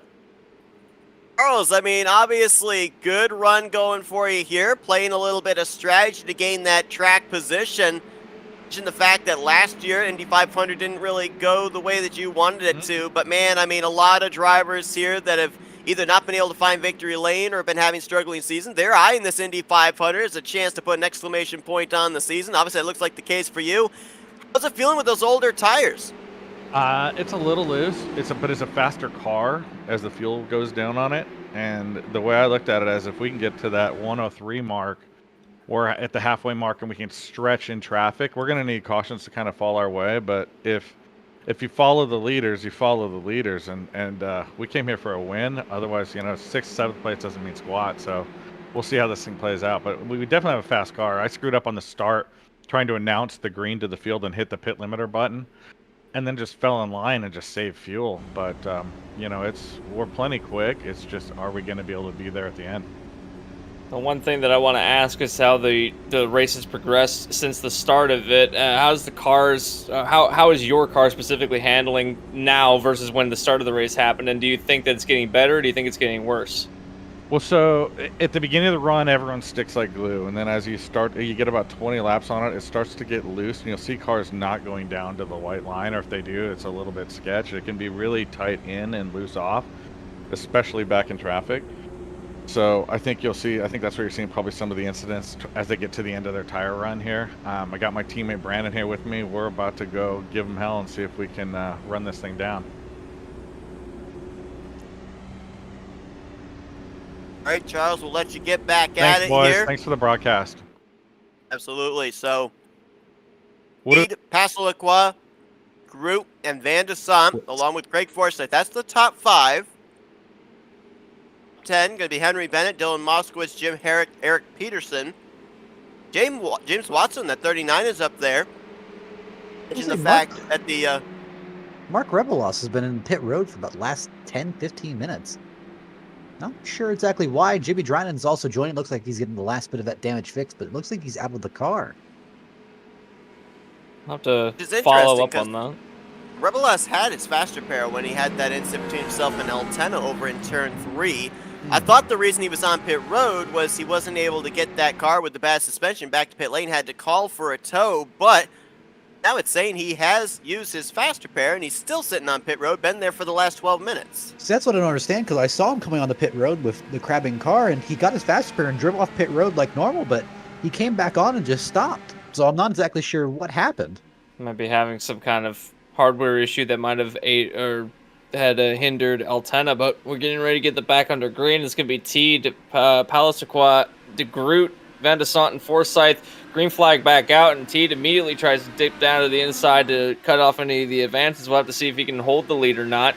As they file into turn 1, single file back, and they're right down on the white line again as here comes Palastaquad trying to get a run onto T, maybe setting up a run down the back straightaway. He's going to try it, but we're going to see the field stretch out again, and then we're going to see them crawl back. And again, the real question is, are we going to see a bigger group than 8 or 9 cars at the lead of the group? Because we haven't seen more than 10 cars per group yet, and I wonder if by the time we get into these later runs of some of these guys at the back of the pack, such as Peterson, Musselman, Watson, Coates, if they work their way back up to the front of the field. Pack number 2 has to catch pack number 1. Right now, Henry Bennett leading that second group, trying to catch the draft of Craig Forsyth. And then you've got a second back, James Watson, AJ Musselman, Alex Coates and company trying to catch up there. So there is a chance. We were told during practice that if you are about 0.8 of a second behind another car, you are still in their slipstream. But if you cross that threshold and you are 0.9 or more, then you have lost the draft of that car in front of you. This race for 10th on back is they're pushing it 2-3 wide every corner, just trying to make anything work. It's pretty risky there by Rick Ravon, who again is trying to make sure he closes out the deal for a championship. But I talked with Rick last week after Texas, and I said, I mean, do you kind of ride around? Whoa, Coates! Well, behind them, I think that James was Watson. No yellow. Oh, now there's the yellow. There's another wreck ahead. Another wreck ahead. Josh Laston and Chris Fowler have gotten together in the center of 1 and 2. Jason Hand also involved. I saw Fowler battling for about 15th spot, and I saw that a little bit earlier and didn't know how long that was going to last. Ooh. And that's kind of the danger that Rick Ravon does not want to have happen. That happened right behind him. He could have been involved in that, and that could have sealed the deal for the championship. Realistically, it looks like it was primarily between James Watson and Chris Fowler. It looks like Fowler just sitting in there a little bit too deep, not expecting, and just tagged the left rear. Oh, yeah, just the ever so slight contact, and then drivers in front of them started stacking up trying to avoid it. Chris Fowler came down the racetrack and ended up getting contact, and then I feel bad for Joseph Morales. He was trying to slow down to make sure he wouldn't hit James Watson. James Watson pulled right down when the 60 tried to jerk back up to avoid. Unfortunately, James Watson turned right back up the racetrack and blocked him again and took him out. Then it's hard to tell there with the 0-9 of Josh Laston if he just got his left sides too far below that white line and it snapped around on him, or if there was maybe a little bit of contact with the car that was to his outside. I think that might have been the 10 of Alex Coates. Snaps him around, and then he collects up. I believe that was the 00 of Jason Hand. So Laston was really his spin that really kind of shoved him into this. It was actually a result of Scott Rankin. Rankin didn't, I guess he really didn't check up or didn't notice the amount of checkup in front of him. He jerked out right to avoid running into Laston. He just barely tagged the left rear of Laston. Laston spun back into Carl. Man, there's a lot to unpack here. Carl Henderson was that red and white machine you saw there with the onboard of Josh Laston, so add him to the list. Jason Hand barely got clipped on the right rear by the 09 of Laston. Sent him right up into the air, almost into the inside barrier, ended up flipping. And then the 39 of Watson has the suspension issue here coming out of turn number 2. Watch this. As he hits the back straightaway, watch how the car just jerks back to the right, rides the outside wall, and begins barrel rolling down the back straightaway. He tried to bring that thing back to pit lane under its own power, but obviously that was not going to be the case as it went up and onto its roof, and that's where it laid through the center of the back straightaway. Let's see if we can start to see who we can get for some interviews here, see if we can figure out what happened. DeGroot going to be the one to lead us back to green, as we had handful of drivers like to stay out here. Most came down pit lane. It looks like 7 drivers decided to stay out here under this, our 4th caution of the day. Jimmy Drynan and Mark Rebelas, they are officially out of the race now. Drynan, I think, came back into the server to pick up that spot in the 93. So he'll finish 27th. Rebelas will finish 28th, joining Altena, Stafford, Teller, and Leclerc. Back in the garage area, Jason Hand, James Watson, Chris Fowler all on pit lane getting repairs done. Hand now getting pushed back into the infield, so add him to the list of drivers who will not reach the conclusion of this race. Hand goes out. Watson still sitting on the lane, heavily damaged. I don't think he had a fast repair. He does have a fast repair that he can use, but the tow is going to be massive. Chris Fowler also sitting there, but all these guys in front, this benefits some of them. Nick DeGroot now will take over the lead of the race. You got drivers that have fallen back quite a ways as well to the pit road strategy. So you have Charles Teed, our leader, that before the caution came out, he's now going to restart into 15th place. So pretty much everyone has different strategies, and everyone has either stayed in or stayed out. DeGroot, Van de Sant, Forsyth, and everyone else behind them did not come down. I think Teed, Palisqua, and a couple of others did come down the pit lane. Sitting on pit road is the 20 of Chris Fowler. He's actually returning to the racetrack here, but I believe we have him dialed up. Chris, the guys up here in the FRM booth, you got us? Sir. I mean, obviously we know a lot of things happen just so fast here at Indianapolis. We saw the contact there into turn 1. What happened on your end? Yeah, we just getting super aggressive there. I think we went 3 wide before that, and I was trying to get around Watson, and we just got together. There's just so much happening right there. Raven and Cook were getting really aggressive behind me, and I was just trying to stay with the pack and catch them, and yeah, just hooked him there at the end there in turn 1. I feel bad for him, but you know, I was trying to go inside, and from my view, it looked like he kind of came down, but from the replay, it doesn't look like he came down. So you know, it's just a racing deal at 220 miles an hour going into turn 1. Really quick before we set you back under green, what is the strategy going forward? I know you're a lap down. Got a fully prepared car now. What's the strategy going forward for the rest of this race? Gonna try to get to the front, get our laps back, and see if we can't be there at the end. At least try to compete for top 5, top 10, maybe in a win. Who knows? I think we're 2 laps down, so we got a long way to go. So maybe a few more cautions can work in our favor. Well, we know you got a fast car. We saw it out in front here not too long ago. We'll see if we can get those cautions and get back into the hunt for this thing. Good luck. Thanks, man. Appreciate it. Mentioned Jason Hand out of the race. Watson and Fowler back on track. They will be the 2 cars 1 lap down, battling for the free pass should we see another yellow flag. About to hit what is theoretically going to be lap 97, as it is the 203 laps here. Almost 100 laps into this race. Nick DeGroot gets us back under the green flag. Van de Sant follows in his tire tracks. Craig Forsyth there as well. Moskowitz, Henry Bennett, that's your top 5 going into turn 1. As the leader DeGroot has kind of stepped out from 2nd on through 5th place. Van de Sant now getting a slingshot down the back straightaway. He's going to have a wicked run. He's going to go to the inside, take the lead, no problem. Craig Forsyth is going to be in the middle, now ducks to the inside to try and make the run as well. Behind him, you've got Henry Bennett, who's trying to make his way to the inside, as DeGroot will lose 2 positions to both Forsyth and Van de Sant. Back behind, you've got 6th place Eric Peterson battling with AJ Musselman and Jim Herrig. Now, both of these drivers, all 3 of these really, have just floated around just outside or inside the top 10. Now they're battling inside the top 10 in a group on their own. I'll have to see what they can do now that they've got to the front. Matt, I want to point out something that you were talking about when we looked back at the replay of that last incident about just how late a move that was by Chris Fowler to the inside of James Watson. Now, we were told during the drivers' meeting briefing, as we're 3 wide back here with Rayvon Peterson and Herrick. Rayvon going to complete that pass, but we were told that these drivers were told that they cannot block. They cannot block moves that are made. Now, normally drivers will say with these long straightaways at Indianapolis that they want to show the nose to the inside before they even get halfway down the back straightaway, so that way the car they're trying to pass is aware that they are trying to make the move, that they are attempting to make that move. But as we get later on into this race, do you think we're going to start to see more of those late step outs going into the corner?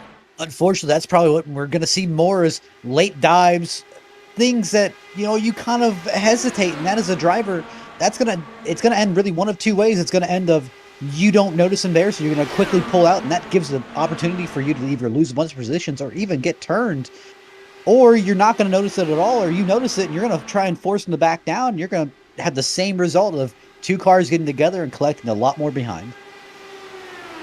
Something that I've noticed over the course of the run is that the driver's willingness to go to the inside as a defensive move has kind of heightened over the last couple of laps as we're quickly approaching halfway. In fact, at the end of this lap will be the halfway point. So Notice how they're running up the top side of the racetrack now. Well, late in the run, you're going to see them down all the way to the inside white line to try and make defensive moves against the guys behind them. Whoever the leader is will want to defend the inside because it's hard to make passes around the outside of this racetrack. And the couple of times that we've seen that happen, cars have gotten outside of the gray area, where all the grip is, and they've ended up pounding the outside, while as a result of having way too much understeer. So as the race goes on, drivers will get more defensive. Completely legal in the sense of no blocking, but we'll have to wait and find out when they decide to do that. It's a bit of an aggressive move and can end up badly if you have a run to the outside, but we'll document that further as they're well more content to swap the lead of the race right now, as the field is actually closing up a little bit, as you've got Rick Ravon now making his way into 6th place. He's not lost contact with the top 5. He may be able to pull along Peterson and Musselman with him to get back up to the top 5. Really thinking that Eric everyone's gotten a lot more comfortable with their cars, and that's the result of a lot more of these accidents. Where, I mean, listen, you could do 200 laps of practice, but 200 laps of practice is just not the same as doing 200 laps in the race, and that's the thing. We're again 100 laps down. These drivers have gotten very confident of their cars. They're saying, hey, if I put it here, it's going to stick. If I put it here, it'll probably stick. That's the kind of thing where I'm wondering how much confidence can you get before it really starts becoming a overconfidence issue? I mean, I don't even know if they end up thinking of as overconfidence. I mean, every lap that ticks away and you get closer to the checkered flag, you're going to get more and more daring, and you're going to look back at it of, if I didn't give it my all, man, I'm really not going to feel good about myself, because I might have had a shot there if I put in that little extra percentage of effort. Might have been able to walk away with this trophy. And here's the thing, too. I mean, we still have this as our season finale. The championship is still on the line, but there's only 2 drivers currently in the hunt for that. Everybody else that took the green flag are just trying to end out the season with a W. So they're all out there with the bring home the trophy or bring home the steering wheel mentality. So I don't necessarily think that there's going to be a sense of overconfidence for any of these guys. Nah, they're going to be white-knuckling that wheel all the way around the last few laps when we get into the nitty-gritty of it. I've not personally been in this situation before, but I do know that bringing home the steering wheel, as Seth coined, is, option B, rather. Always want to bring me the trophy or bring me a car wrapped around bring me trophy or bring me death, Patrick Henry said. More often than not, it's death. I'm getting nervous when they get close, and I want to touch on the point fun in too. games till you land in that lake in the back straightaway. There's a lake. Oh, there is a lake. Yes, there's a lake. Got to get a running start. You are correct. Now, something that I want to touch on, though, is that what gets me nervous is when they do start diving to the inside of the racetrack. Is that pit wall is. I've seen it happen before, and it's not no real world sense of this actually happening, but I have seen it happen in iRacing where some contact is made, and then either one of the 2 cars battling will actually hit the beginning of the pit wall, which obviously is no bueno for anybody. So I don't think that I do think that once we get into that, we'll have to keep an eye on that, because it can get kind of hairy when battling for the lead. The Group Van de Son continue to swap the lead back and forth. 25 drivers still running, 23 on the lead lap, and of those 25 drivers, 8 of them have used their faster pair. So still a majority of the field still have their faster pair available to them as we have crossed into the second half of this race. We talked about it Wednesday night during qualifying, but we're going to talk about it obviously here today as well. LMC Gear has been a huge sponsorship here for Dark Horse Racing Series. They sponsor the starting grid and the finisher results every Wednesday night. And Matt, I believe they've got a special promotion that's been going on here for the last week or so. Absolutely. It's lmcgear.com and unitelight.org are highlighting their new partnership by giving away a Chandler Charger, which is a solar cell phone charger, to the winner of the Dark Horse Indy 500, as well as a couple of the Luke Light solar emergency lights to the 2nd and 3rd place finisher. Now, also in addition, our good friend Charles Teague, who's the admin of Dark Horse IndyCar Series, will be donating a Chandler Charger to the Dark Horse Hard Charger of the race, the driver who gains the most positions. There also will be a $100 prize if a driver manages to win the Dark Horse Indy 500 with 0x. So that's going to be a little bit of an incentive for some of these drivers. Like Nick DeGroot, make sure you keep it out of the wall, make sure you keep it out of the grass, make sure we're 0x when we cross that line. And right now, I But think no. getting 0x might be a bit difficult for some of these drivers, just given the fact that how much they've kind of flirted with the track limits here, but even with the contact. But yeah, you know what? Got something on the line. If you got a 0x, then you get a prize. Now, obviously, we documented it here at the top of the program, the fact that Henry Bennett, kind of a long shot to be able to get the championship from Rick Ravon. They're still running in close proximity. Bennett in the 4th spot, Rick Ravon in 6th. But let's address something else coming into this race, the fact that the both of them are tied for the most wins on the season, 5 apiece. So if you're Henry Bennett, obviously you want to win this Indy 500. That's the first main goal. But if you can't win the championship, is it an incentive to be at the top of the heap, the leader of wins for the season here to close out season 4? So you got a little bit of a chip on your shoulder. You wanna be the guy who goes out and wins the most races. You don't want to have to share that title with someone else. You want to prove that, hey, if I'm going to win this championship, I want to be the absolute best. And even if I don't win the championship, hey, I got more wins than the champion. Absolutely. And right now they're all tied at 5 between Bennett and Ravon. And if neither of them win, then this could be an opportunity for some drivers to pounce onto the win column. We were talking about how the only driver with 1 win this season was, I believe it was Nick DeGroot with only the 1 win this season. Matt Wagner has got 2 wins, but look at these other drivers that are running within the top 10 at least. You have Alexander Van de Sant leading the way. You have Craig Forsyth running in the 3rd position. You've got Moskowitz. You've got Peterson. You've got Musselman. You've got Herrick. You've got Cook. These drivers, don't count them out. They also come into this race with a bit of chip on their shoulders. They've never won a race this season, so they want to go out on a high note. And taking a win at the biggest event of the season, that could play huge implications going into next season if they decide to run the full season. I know that Van de Sant hasn't ran the full season, but just him leading the way, having a guy that hasn't ran all season long come in and take away a win that could have gone to one of these championship contenders or somebody that's trying to break a record, that sends a statement out, and that could play into some of the psychology of next season. And looks like Brandon Pasquale, looks like he had a little bit of an issue entering about turn 1, fell way through the field. Not exactly sure what happened. Just a couple of spots to Jeff Heisong, Benjamin Combs, and Alex Coates. Now back to the 15th position.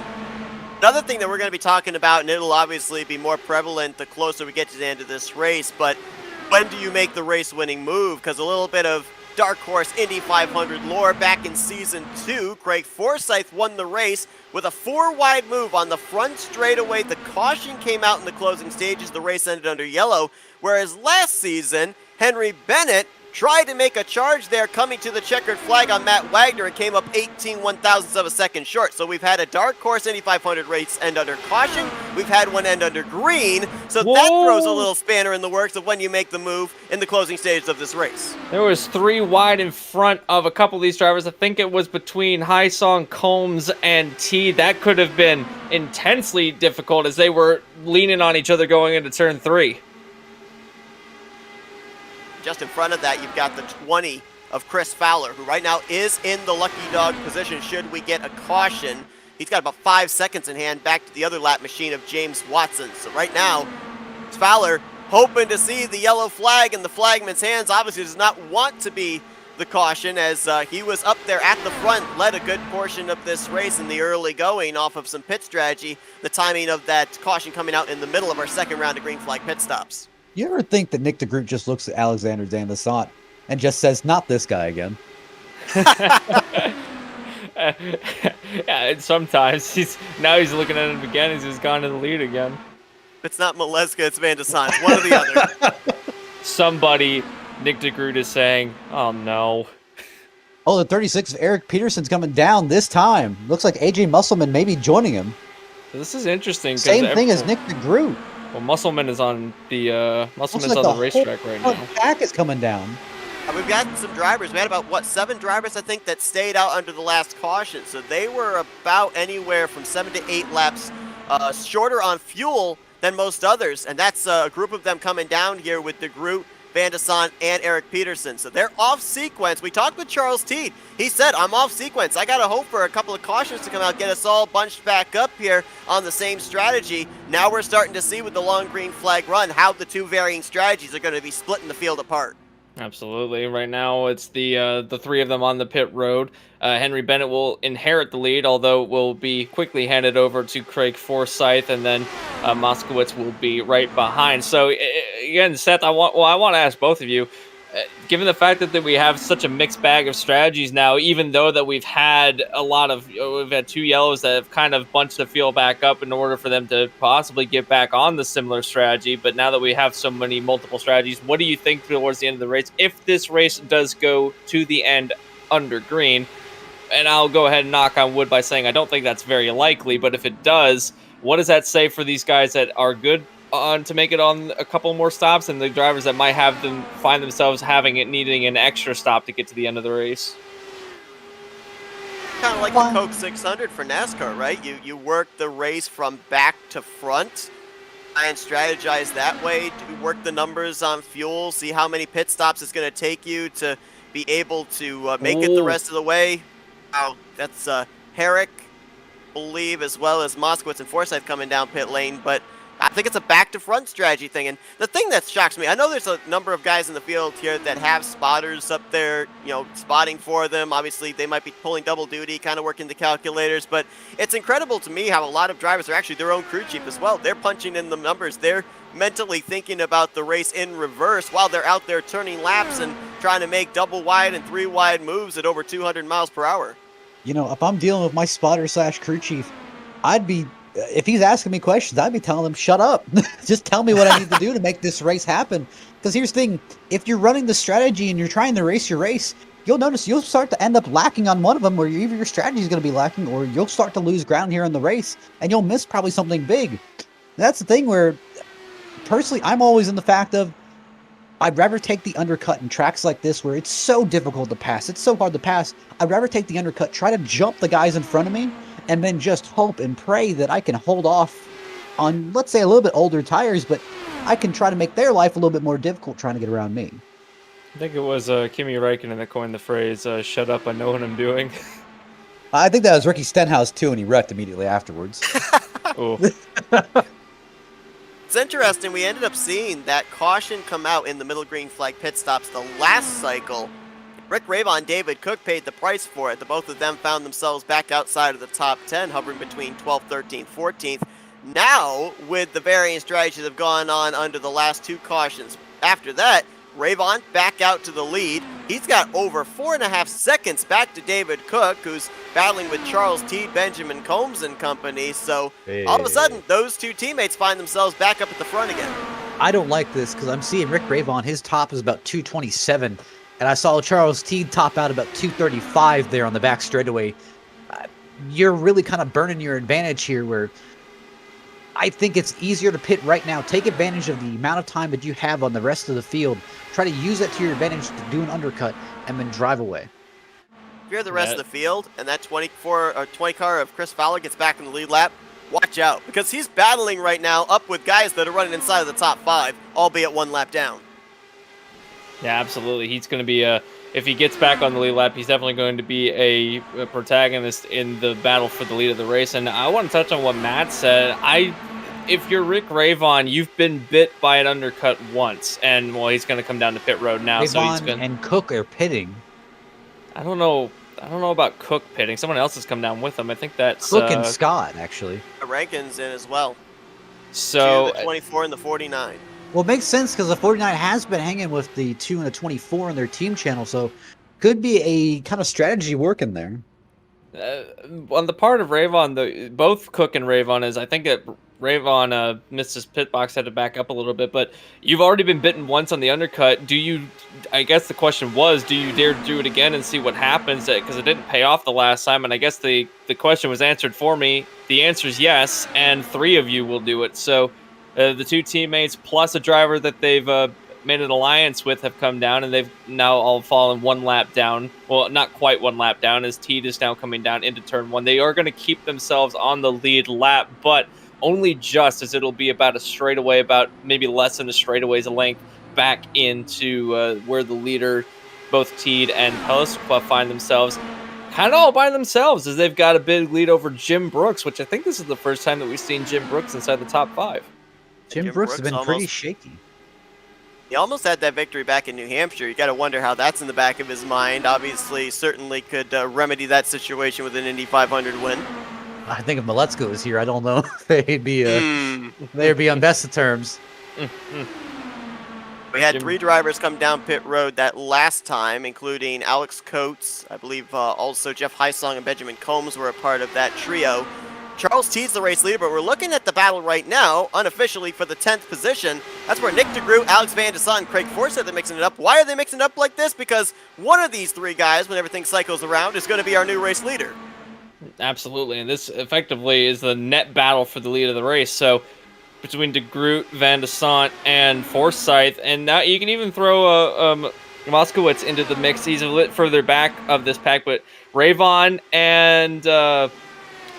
has been able to bounce back pretty well. Scott Rankin has fallen back into 19th in a battle with David Cook. Now, both of these drivers, you thought they would have been able to hold out pretty well, but something you have to remember is that Nick Rayvon came down pit road with about a 5-second lead over the 2 aforementioned drivers, so that's why he's so much further ahead. Running kind of solo, he's got a car behind him that's running around. That's AJ Musselman that's running with him, so he's got some help to get to the front with him. But some of these guys like Cook and Rankin, they got to figure out a way to get back up to the front. When this thing cycles around, I don't foresee them having a challenge for the lead of the race.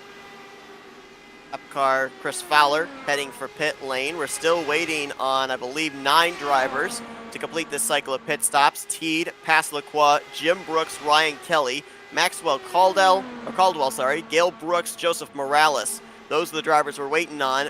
Take 2 off the list, as Carl Henderson and Josh Laston are hitting pit road this time. So 7 drivers left to complete this cycle of pit stops.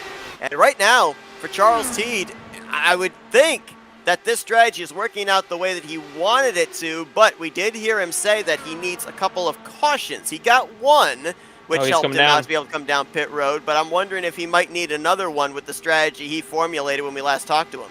And Teed has now hit the pit lane to get his service. This would be one of, I believe, 2 stops he still has to complete before the end of the race is done. So 2 stops after this one, I should say. So Teed now hits the pit road. Will hand over the lead to Jim Brooks, first time in the lead of the race. And before that, I was going to mention the battle happening in front of them between Henderson, Heisong, Combs, and Cook.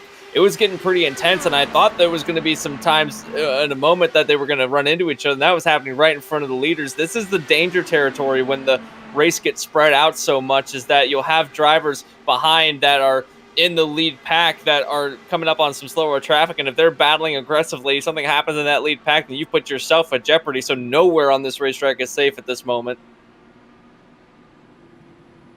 Look what Ryan Kelly down pit lane. It looks like we may have gotten our first speeding penalty of the day here, gentlemen. Looks like Alex Coates in the 10 machine may have been caught speeding on pit lane, had to spend some extra time on pit road. He is subsequently the 4th car, 1 lap down, positioned in the 23rd spot. And you just can't do that. You just can't do that this late in the race, and it sets you so far back. He's already 1 lap down. Oh, Brooks have hit the pit. Well, one Brooks has hit the pit road. Ooh, man, locking up those tires. Who was that? Was that Caldwell in the 94? My goodness. Trying to avoid a speeding penalty, getting onto the pit lane. I mean, he did it. He did it great. He was 60 at that line. I can guarantee you that. If you're exchanging those Firestones, use them up until the end. Leaving a couple of 11s on the way. Maximizing your entry. Leave a couple of 11s on the way in as a present. You still got it. Early. Actually, that was a pretty fast stop. I'm not going to lie. He didn't lose much time. Honestly, that was a little bit concerning entering, but that was maximizing your pit entry, getting on and off pit road fast as possible. Awfully risky, though, because we've seen a lot of drivers get hard on the brakes and those rear tires lock up. The back end want to swing around.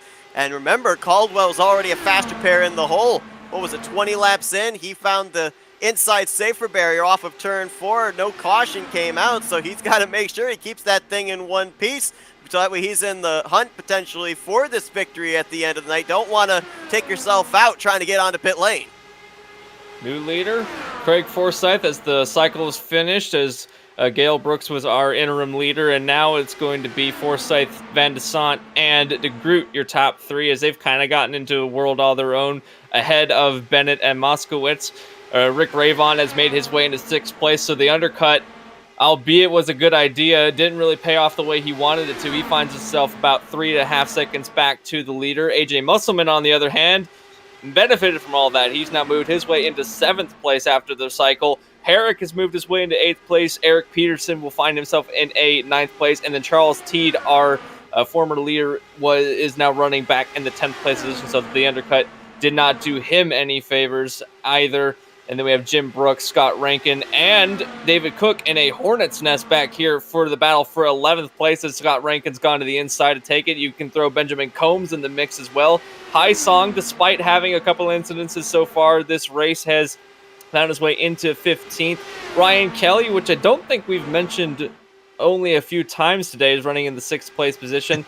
And I think the biggest loser out of that entire exchange when we saw the 3 leaders come down pit road was Brandon I will get his name right eventually. Pascal Acquit. Yeah, I don't know why I can't. I don't know why I can't say it right now. No, but looking at Ryan Kelly. Ryan Kelly's like a Blame Shelly Insurance leapfrogger. I of was the race. going to say, I heard the chuckle by up. Matt about that we haven't talked about him. He literally had the move of the race. That's true. That is true. He's had an eventful day. He has had an eventful day. Now running in the 16th place. Pascal Aliqui is running in the 17th. Gale Brooks will now file back to 18th. Maxwell Caldwell will be in 19th, as he's lost quite a few spots after that exchange. And Josh Laston will run out the top 20. The rest of the, well, I was going to say that, but now it's going to be Henderson in the top 20 as this battle continues to rage between the two of them.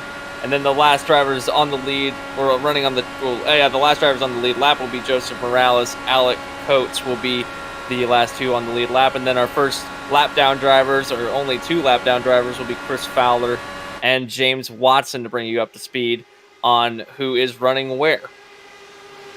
70 laps to go here, and if you're looking up at the top left and seeing 203 laps, it is the full 500-mile distance. The 3 laps were added onto the total because we ran 3 laps under pacing at the beginning of this race for the 3-wide start.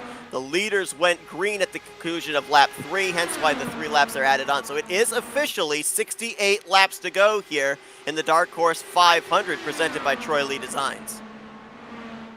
So I want to go into some trivia, Seth and Matt. I don't know if either of us know anyone here knows the answer to this, but we're going to have some trivia about this racetrack and about the lap. Detroit Bell. Correct. See, my lifelines. Can I phone a friend? You have friends to phone? Got your phone number. I'm gonna call you for the answer. Oh goodness! Can't wait for my phone go off. I do have the answer. So we've seen some fast laps ran at this particular track. I think the best lap so far is down in the low 39s, but the fastest lap of this racetrack was a 38.1 during a race at the Indianapolis 500. If you can guess the driver and the year, then you're pretty smart on the Indy 500 and IndyCar knowledge. Matthew Rodriguez, 2021. And you have won. Awesome, great. I set the record for the GTE. Stole my answer. And if anybody in the comments wants to get involved in it, we'll leave that run for about 10 minutes, and then we'll give you the answers. The question is, the lap record during a race, not during qualifying or any other event at this racetrack, is a 38.1, and that was set by what driver, and what year. That's kind of I'd probably be able to give you the answer, but Google and I aren't on speaking terms, so I don't know if it's going to help me out or not. Have you switched over to Bing? I might tried have. DuckDuckGo. DuckDuckGo. Actually, well, I'm going to bring up a little trivia here. Obviously, the fans were not privy to this, but has anybody ever seen not even sure. What's the pace car today? What was the pace car today? It was the, the Chevrolet Corvette C8 GTE. Has anybody ever seen one of those being pushed around Indianapolis by a Dallara DW12? Because we actually got the privilege of that in practice, watching Matt out there in the pace car getting pushed by Rick Ravon. It's one of the strangest things I've ever seen. And Well, I I never also- realized just how big that pace car is until you put it up against one of these Indy cars. I also That realized- thing's a giant. It's a If this boat. Corvette gets hit in the back, it turns into an El Camino. So, You think that Chevy was in the design room like, what if we take the El Camino and add a trunk? you may have an idea there. There's probably someone who makes this. That was how the C8 was conceived in some dark basement in Detroit. Honestly, I thought a drunk person was just throwing darts at a board trying to figure out where the engine was going to be. What if we Resemble- took the Resemble Corvette? that remark. What if we took the Corvette and made it a Ferrari? That would print money, actually. No? Yeah, that, Back I'm so kinda wondering this about is that. Design. Back to the actual race, though. well this one more thought. This is completely Oh, no. uninvolved with the race going on right now, but this has everything to do with CR8. When that was announced, I remember getting into several discussions with people about how they basically took the back end of some McLarens and took the front end of a Corvette and kind of made it look like a Ferrari 488 and was like, "Yep, this is the new Corvette." You know, they should have made it look like the old SCCA Nissans, like the GTP cars, where it would look like literally like just a wedge. Actually, you could have made it It look like should've an been NS. that. Actually, the more I think about it, it looks like a more defined NSX, which Don't you I don't know dare how I desecrate don't know how I my- feel about that. the honor but of the Acura NSX. That thing looks beautiful. I know it is a beautiful car. I saw one in Louisville. It was Guys, we got a car coming to pit road. Sorry to cut you off real quick. Jim Brooks has gotten into the wall coming down pit Oh, lane, no. unscheduled stop for the 51 machine. Oh no. and that was a fast car towards the end of the run too. So that's heartbreaking for the He was running that 51. Drinan line, and it looks like Rankin followed him into the wall. It looks like just Rankin didn't hit the wall as hard as Brooks did. Just got off the racing surface ever so slightly out of the racing groove, and you cannot do that at this racetrack, especially when trying to be competitive. You just you don't want to pull off I dare not speak his name, but you don't want to pull off a Hinchcliffe, in other words. Hey, Anthony, Aye. our chat has given you their answer to your trivia question. We'll see if they're correct. Nick Suddick guessing Cheever in either 95 or 96. He's not certain on the year, but he's going to go with 96. He is correct. It was Eddie Cheever in the 1996 Indianapolis 500 with the fastest lap time of a 38.1, and that happened during the race.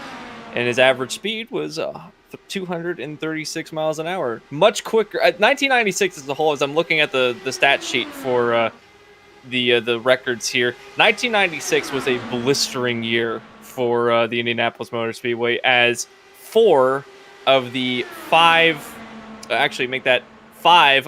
6 records were placed in 1996 by a myriad of drivers, but mostly by Ari Leyendyke. Well, there you go, Nick. Congratulations getting that trivia question correct. I tip my non-existent hat to you. I would not have even had a clue. I still like the answer, Matthew Rodriguez 2021, to be perfectly honest with you, but Hey, he was sometimes whipping that you have Corvette. to deal with hard facts. He's whipping that Corvette.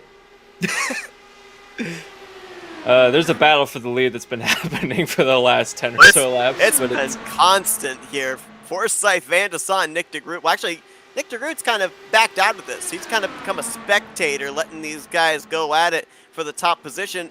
Might be trying to save a little bit of fuel here, because right now, Van de Sande, Nick DeGroot on the same strategy. 27 laps they've been on this run. Van de Sande, on the other hand, or actually, correction, Forsyth, he's only been on his stint for 25 laps, so he's got about a 2-lap advantage on these other guys.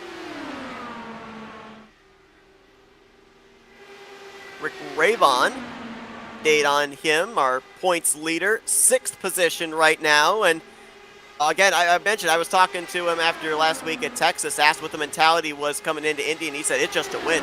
I've got one speed, and that's go to the front.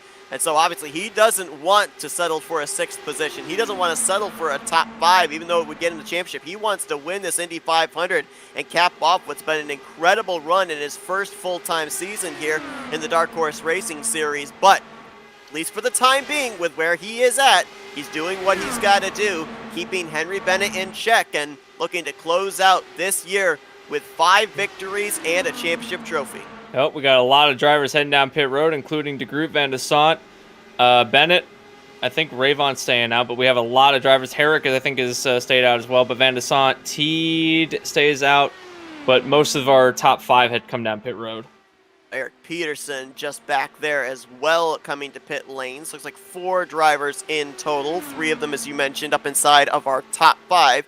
Coming down pit road, which means that in the next 2 to 4 laps, we're probably going to see Craig Forsyth, Dylan Moskowitz, and the rest of our top 5 coming down pit lane as well. One of the latter ones to hit pit lane might be Charles Teed, who hasn't even reached 20 laps on his run. Of course, way off pit sequence with everybody else. So, with that being said, the off strategies will continue to happen as Forsyth runs all by himself now. And he lost a lot of friends under that exchange. It almost would have benefited him if he had come down pit road, I feel, because now he's just going to lose time to the guys behind that are still running in a pack. So, too, is Moskowitz. He's running all by himself now, too. Rick Ravon has got plenty of friends with him, but he's battling right now between himself and Musselman. Does Forsyth come down onto the pit lane? We'll have to find out as he rounds the corner, and he will be coming down onto the pit lane. I think that's a smart move on the part of Forsyth. Didn't really have anybody behind him, so I thought he might take a wider exit out of 4, swing wide, and then bring it to pit road. He was really low coming off turn 4, and I thought for a moment it was looking like the back end was wanting to come around on it. Remember, when these guys are coming to pit lane, they're having practically no fuel in the back end of their race cars. As the run goes on and the fuel load gets less and less, the back end of the car gets lighter and wants to come around on exit, especially with the fact when you consider Indianapolis, not one of your high-banked racetrack, not a lot of banking for that right rear tire to be able to lane into, and so if that car wants to come around, there's not a whole lot of banking there to be able to save that machine. Absolutely not.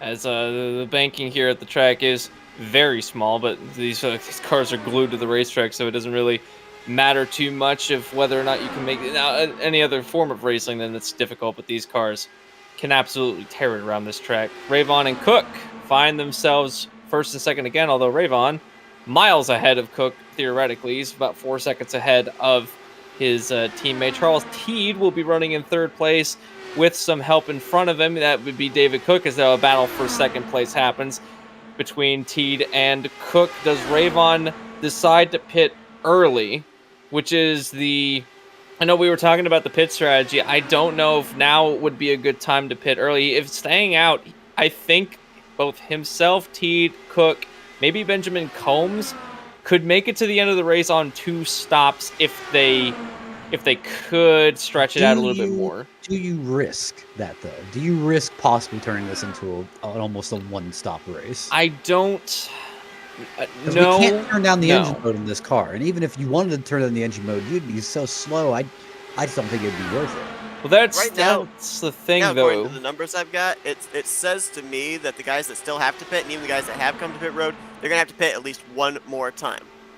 Yeah, the guys that have come down pit road definitely will have to pit again. It's the matter of whether these drivers can do it. The guys that have pit so far I would imagine, have to make at least one, maybe a second stop, depending on how much fuel they burn over the course of the next few laps. But these guys that are stretching it out, it would be close to make it on one more stop at best, and I think that would mean having to do some extreme fuel saving. Not sure what the situation is here for our broadcast colleague Scott Rankin, but he was on pit road about 3 laps ago, and he's back down again for more service on the 49. Well, I just heard Rankin get yelled at by admins to go ahead and knock it off in chat, so I'm assuming something happened with another driver that forced him to come back down. Not exactly sure what. I've been kind of scrolling through here trying to see if there's been a notable incident. Penalty stop for Scott Rankin effectively, so coming back out onto the racetrack. He's going to go another lap down, I think. He might just be able to stay out on the lead lap. Yeah, he's got Charles Teed, the race leader now, the interim race leader, coming up to his outside, so that will put him -2. He lost a lap when he came down to make his green flag pit stop about 5 laps ago. He is, along with James Watson, running 2 laps down. Alex Coates is the only driver running -1 to the leaders right now, so he would get the lucky dog should we get a caution at this point in time, but no telling who else we'd have a lap down here once everything cycles around. Now Jim Brooks, that 51 car right there, the green and black Area 51 machine just getting put a lap down, so now he is in the free pass position. It's bad news for people like James Watson and Alex Coates who were trying to vie for that free pass position and now are going to end up not getting it. Some drivers that are kind of in the danger zone right now would be David Cook, Eric Peterson. They came down the pit lane earlier on during this run, and now they find themselves at the tail end of the lead lap, both running 20th and 22nd or 21st respectively. So they might just be trying to bide their time, and hopefully by the time everything cycles around, they will be back towards the front of the field. I just don't know in what position they'll come out in because they are at the tail end of this pack, which includes some fast drivers like Moskowitz, Fowler, Herrick, Musselman, Ravon. So it's not dire straits. Well, Ravon's further up the road, so it's not dire straits, but it's definitely, an uncomfy position for these drivers. We saw Van de Sant, Nick DeGroot, and Craig Forsyth before the pit stops began, all mixing it up for the top position. Now, I don't know if it was on entry or on exit because the amount of time in the pit box stayed the same between those three, but Nick DeGroot, mouth of pit road, about 2.5, 3 seconds behind Craig Forsyth and Alex Van de Sant, who right now are in a pretty spirited battle for the 9th position. With them battling side by side, though, Nick DeGroot's been able to reel them back in. He's been able to cut it down to about 1.4 seconds between himself, Forsyth, and Van de Sant. So he still has a shot here, but obviously something happened to him during that green flag pit stop that lost him some ground. So it's now become, at least for the time being, a 2-car battle as to who's going to cycle back out the race leader once we have the completion of this green flag pit stop cycle.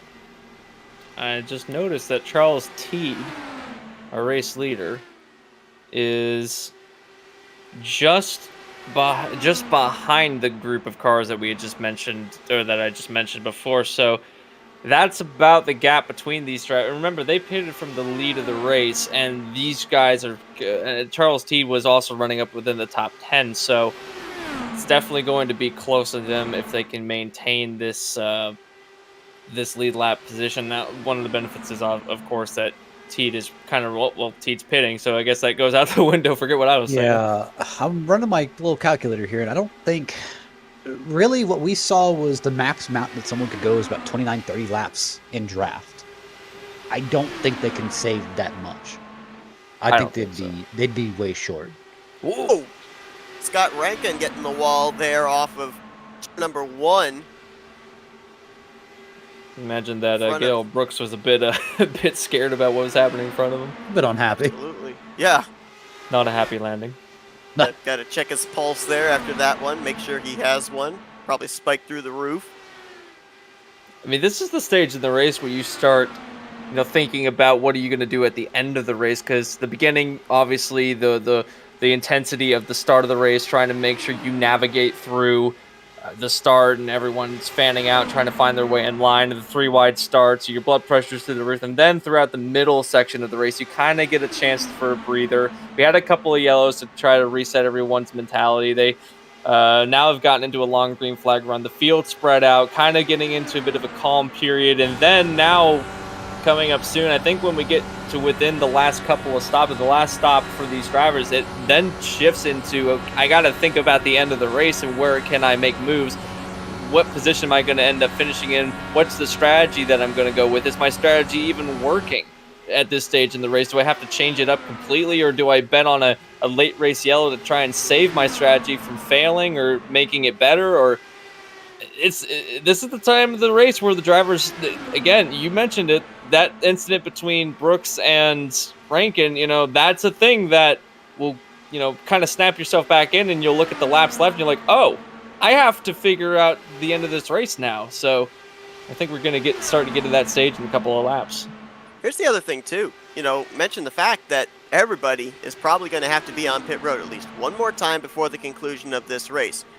Right now, add to the list of those that have used their fast repair at this point, Gale Brooks, who just took the race lead, Jim Brooks, who we heard got the wall, came down, took his fast repair on, and Scott Rankin. There's still a bunch of drivers in the field that still have their fast repair available.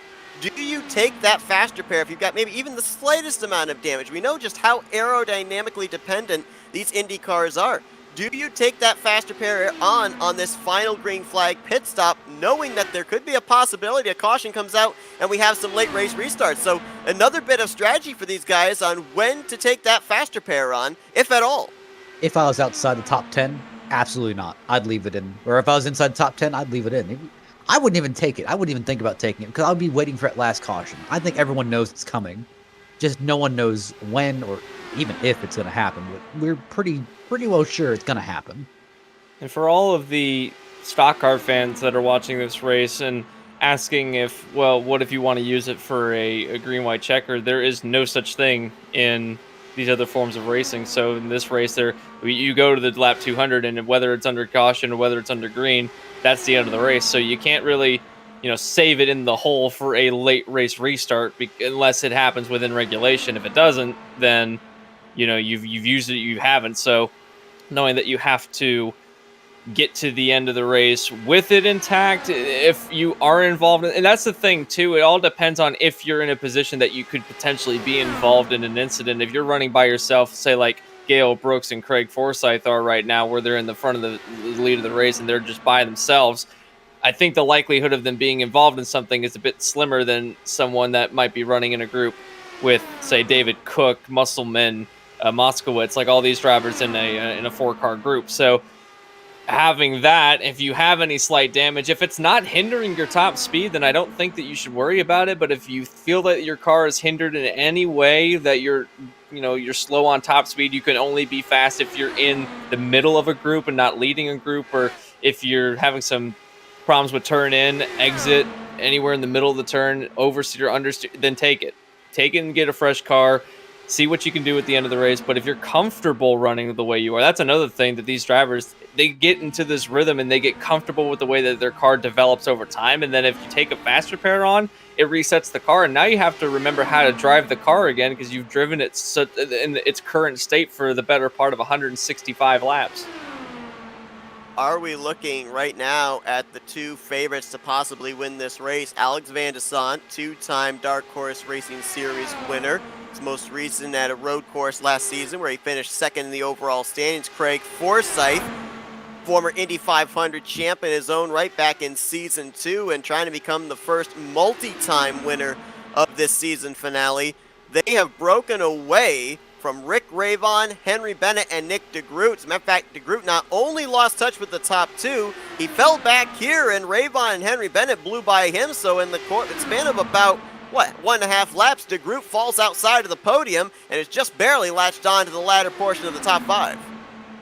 I think at this stage in the race now, if there isn't another yellow that comes out, I think we're looking at the two that's going to battle it out for the end of the race.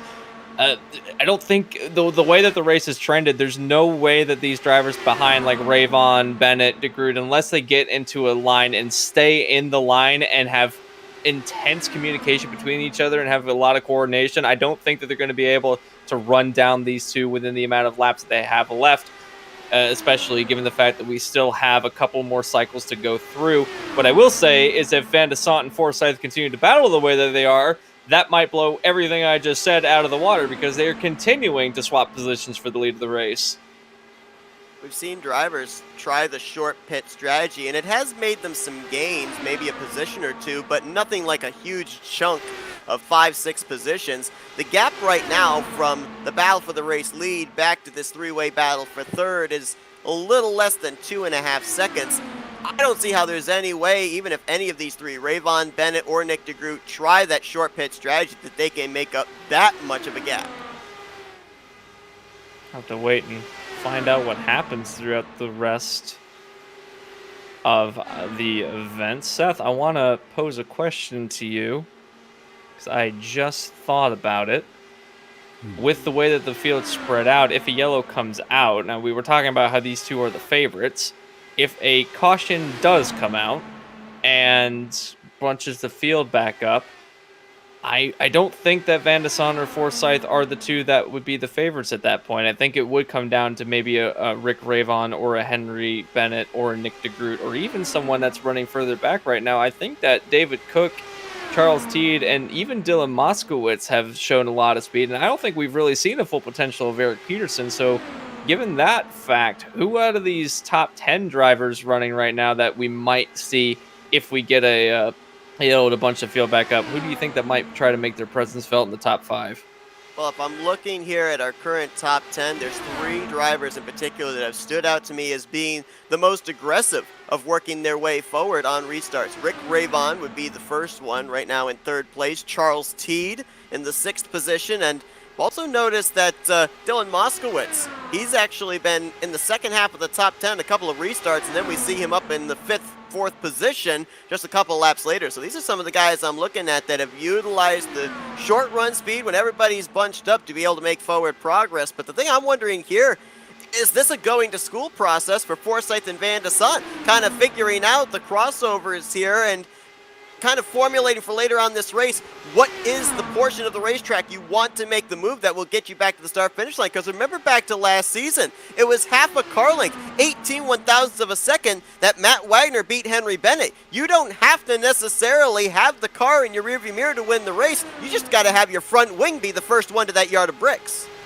Honestly, if in a perfect world, the second of the 2 short shoots would be the place to set up the run to get through to the lead of the race, because the way that these cars can pass and then immediately suck back up to the car in front of them, we're seeing it right now with Forsyth and Van de Son. Van de Son lost the lead, Forsyth took it away, and then Van de Son literally crossed over and is now taking back the lead going into turn 3.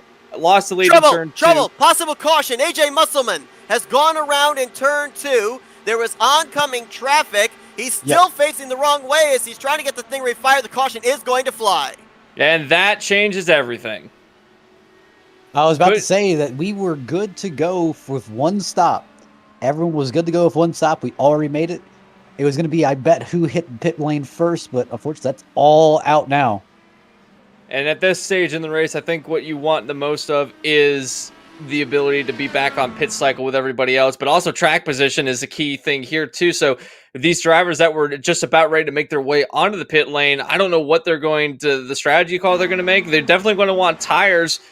The varying fuel strategies, it's obviously going to be full fuel, but do you risk staying out if you're someone like Rick Ravon or Henry Bennett or Nick DeGroot, someone who is pitted later? Do you risk staying out? I don't think you can take that risk at this stage.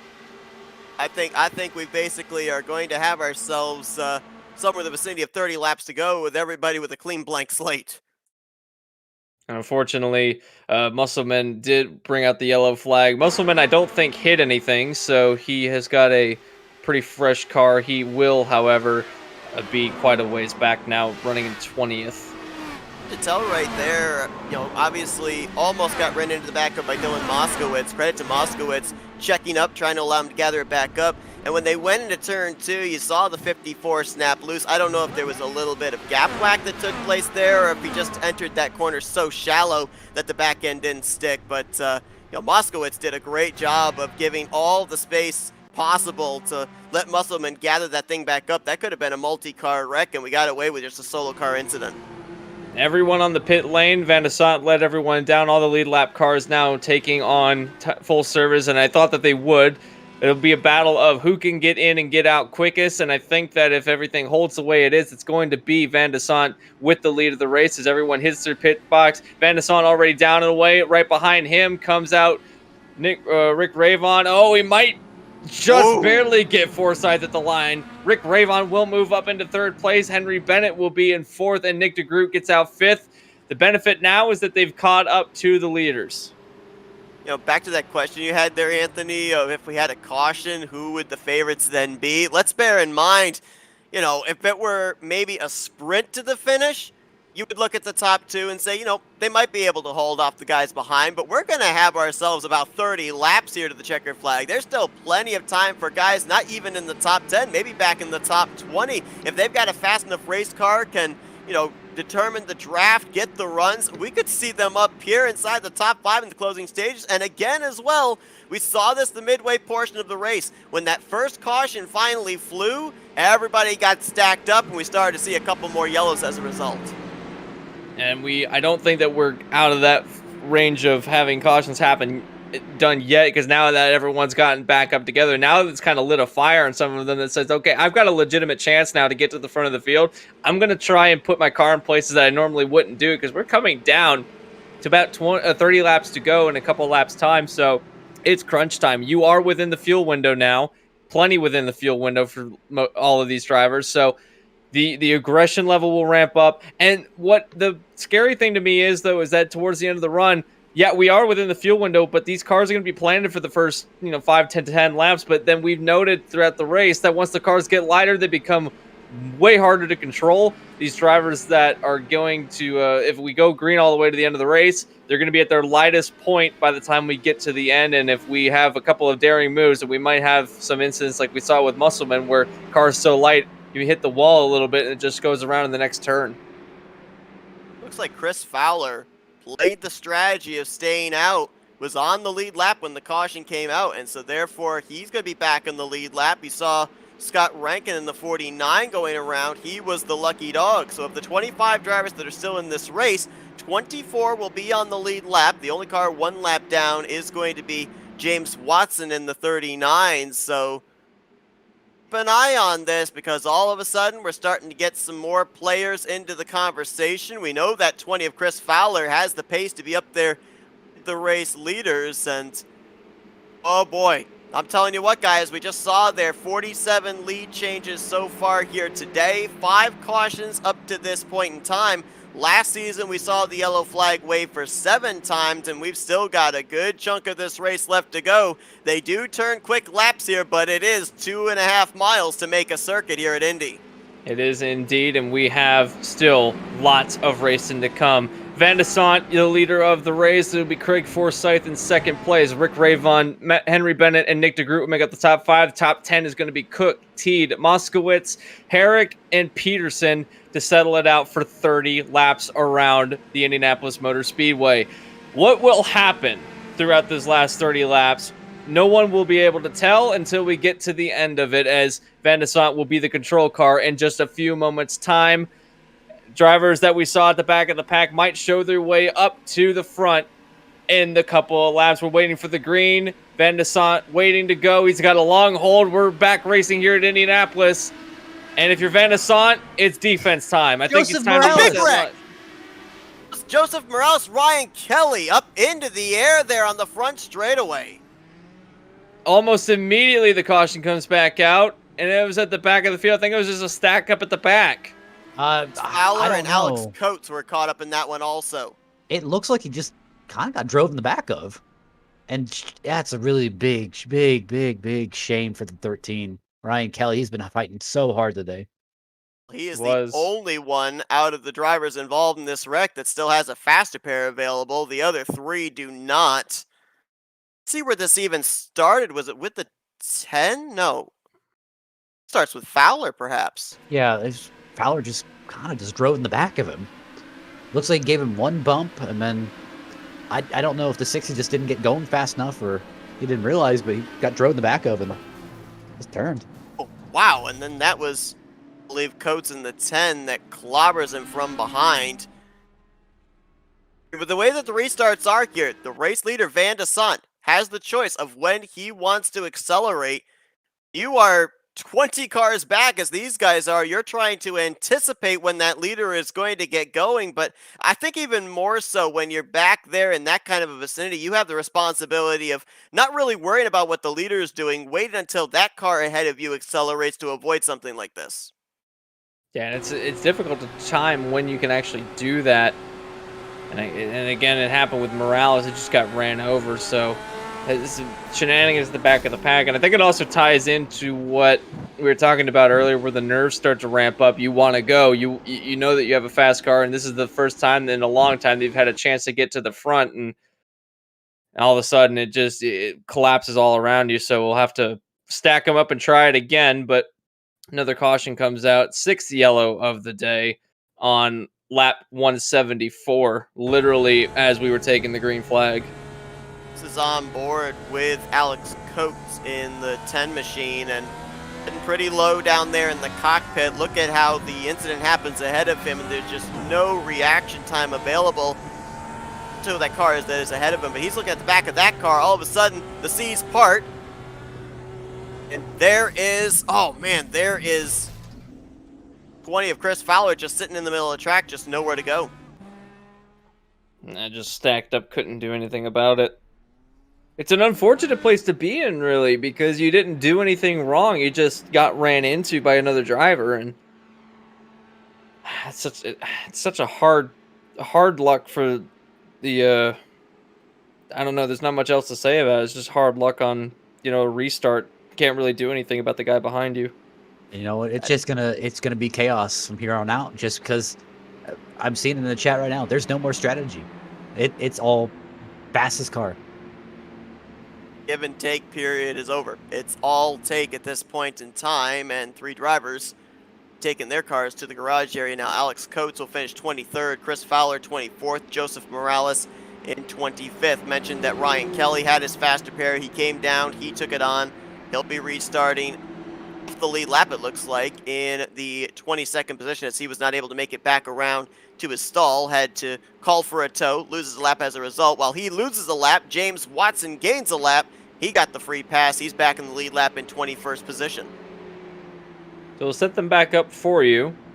It's pretty much the same as the last time around. It'll be Van de Sant, Forsyth, Ryvon, Bennett, and DeGroot in the top 5. And pretty much everyone in the same position behind, except, well, we were going to have, it looked like that Cook was going to go onto the pit lane, but he decided that it was not a good idea. So setting them up yet again, Seth, Matt, it's been a long one, and we're just now starting to get into the crunch time. No more, as everyone's been saying, no more Kiv, all take.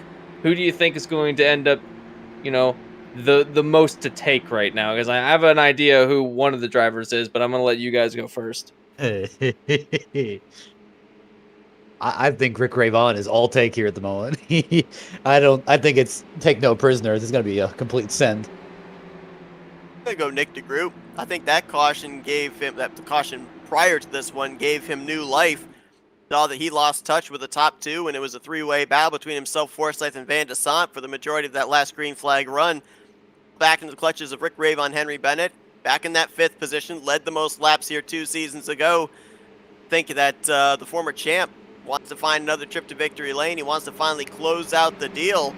Runner-up here back in Season 2. He wants to be P1 here in Season 4. I'm going to go with Henry Bennett. I think that he wants to cap off the season. If he can't take the championship away from Rayvon, he wants to cap the season off with the most wins this season, and right now that's what he is vying for. Him and Rayvon still tied for the overall amount of wins. But a driver that spoiled all of that all race long is the leader, Alexander Van de Sant. Didn't run all season. He's come into this race, got into the lead, and ever since getting the lead, hasn't looked back. Still running in P1 with just over 20 laps to go. We're going to set them up again for our restart here at the Indianapolis Motor Speedway. Love the fact with these type of endurance races, at the start of the race, we try and figure out the strategy. Middle of the race, we try and figure out the strategy. By the end of the race, the caution comes out. All the strategy's out the window. It's basically just run to the checkered flag. Whoever gets there first gets to hoist the trophy. 26 laps to go. Van de Sant gets us back underway. Much better restart here all the way through the field. A little bit of stack up, but nobody wrecking at this point in time. They're all going to make it into turn 1 as it's Forsyth trying to get the slipstream on the 317. We'll see what he can do with him down the backstretch. I hear that Moskowitz missed a shift, so that's the reason of that huge stack up. Yeah, he's stacked up the field quite a bit back there. Battle for the lead. Forsyth to the inside. They're 3 wide. They're 3 wide. Gale Brooks, Benjamin Combs, they're falling through the field. It's stacking them up, as you mentioned. This is around the 15th, 16th position. 7, 8, 9 cars in this vicinity. Jeff Highsong leading the way in this pack, trying to get out and get to the lead pack as there's a bit of a lead. Van de Sant takes the lead to the bottom of the racetrack. Bennett, 3 wide. That's bad news for Forsyth at the top side of the racetrack. Almost hits the wall coming through the short chute, going into turn 2. Bennett. That was a really shallow entry into turn one. He paid the price. You saw the car start to tighten up, want to push up the track when they got to turn two. Drops back to third as Forsyth crosses Van de Sant back over for the top spot. Top 5 battling for the lead of the race right now. You've got 6th and 7th not too far behind. That's Teed and Cook trying to catch back up. Don't count them out of this yet. We could have them as late race entries for the win. I think if you're Henry Bennett at this point in time, you're looking back and seeing Rick Ravon. Oh, caution! Carl Henderson has gotten into it. It's like also, is that AJ Musselman, I think, upside Scott down Rankin. there in the 54? Yeah, Musselman is upside down. Got Ryan Kelly, Carl Anderson, Scott Rankin, and maybe potentially James Watson. That is that's a weird, kind of a weird wreck. And I think Anthony will see the same thing I'm talking about here in a minute. But it almost just looks like Musselman thought he was clear and just turned up the racetrack. And just try to slot in line, yeah. Yeah, just turned across his nose, not realizing it. Oh, Or if his no. spotter just said clear. Oh, no. Did he get help from behind? Was that He got Maxwell? gap whacked. He got gap whacked. Was it? No, I think there was gap whack from the 94 of Maxwell Oh, Caldwell. all the right. back Now bumper. I'm seeing it. Yeah, that car shot to the right. It didn't slow turn in, so that absolutely got some net code there. Oh no! And even It's an unfortunate turn of events, and for again, someone that's who already another uses thing you fast can't repair. control. Let's see. We'll see if we can get a talk with AJ Musselman here in a minute. But Big yikes! crash. Big You crash. mentioned Musselman already used his fast repair. Carl Henderson did not. Wow, that's some hard impact there. And that's the tough thing about Indy and these Indy cars is any hit you take at this racetrack in this race is not going to be light. It is going to affect you aerodynamically. It is going to affect you in terms of speed. If you've already used your fast repair, that's effectively your race over. And right now, the driver that's hoping that stays the way it is right now is Alexander Van de Sant, because he lost a lot of positions and then found his way to the lead right when the yellow came out and has gotten back. I don't think he would mind too much if this race went caution all the way to the end of the race. Trying to do what Dario Franchitti did. And interesting stat about Dario Franchitti, all of his Indy 500 wins happened under yellow. Where are you getting these facts from? Do you just have like a Ripley's Believe It or Not book, or? Google.com mostly. All right. Nice to take my Wikipedia advice. I did remember the Franchitti fact off the top of my head because I was like, oh yeah, Franchitti, the only driver that's not actually finished the race under green but has won Great in all of them. great in open wheels. Yeah, Awful great in stock cars. Yeah. So I do believe that Ryan Kelly did avoid the incident, so another big miss there by the driver of the 13, and yes, indeed, he is coming around the top side here to get his lap back that he lost after the previous caution, so he will get back in the lead lap with the free pass. 21 drivers will be on the lead lap when we go back green. AJ Musselman, as Matt pointed out, already used his fast repair. He sits on pit road 3 laps down. His race pretty much all but over, so we had 32 drivers take the green to start this thing, closing in, well, now less than 20 laps to go when we eventually get back green, and only 21 of those 32 drivers still have a shot of winning this race. put them back and stack them back up for you guys. And again, it's kind of the same as the last time around. It's Van de Sant, Forsyth, the group, Bennett, and Ravon, the top 5 now. So we'll put them back towards the finish of the race. And Seth, we were talking about how late in the race we were talking about in the early stages, we'll have a couple of yellows and they come out pretty quick succession, and then we get a nice green flag run in the middle, and then towards the end of the race things get racy. And I believe in this series specifically, that's been the trend for the last, not only this season, but the last few Indy 500s that have happened in this series. Certainly has, and I just get the feeling here, 7th caution of the day. This ties last season's caution total, 11 back in season 2, and right now we're projected, if we end up seeing another caution or two, to be right in the middle of the caution totals from season 2 and season 3.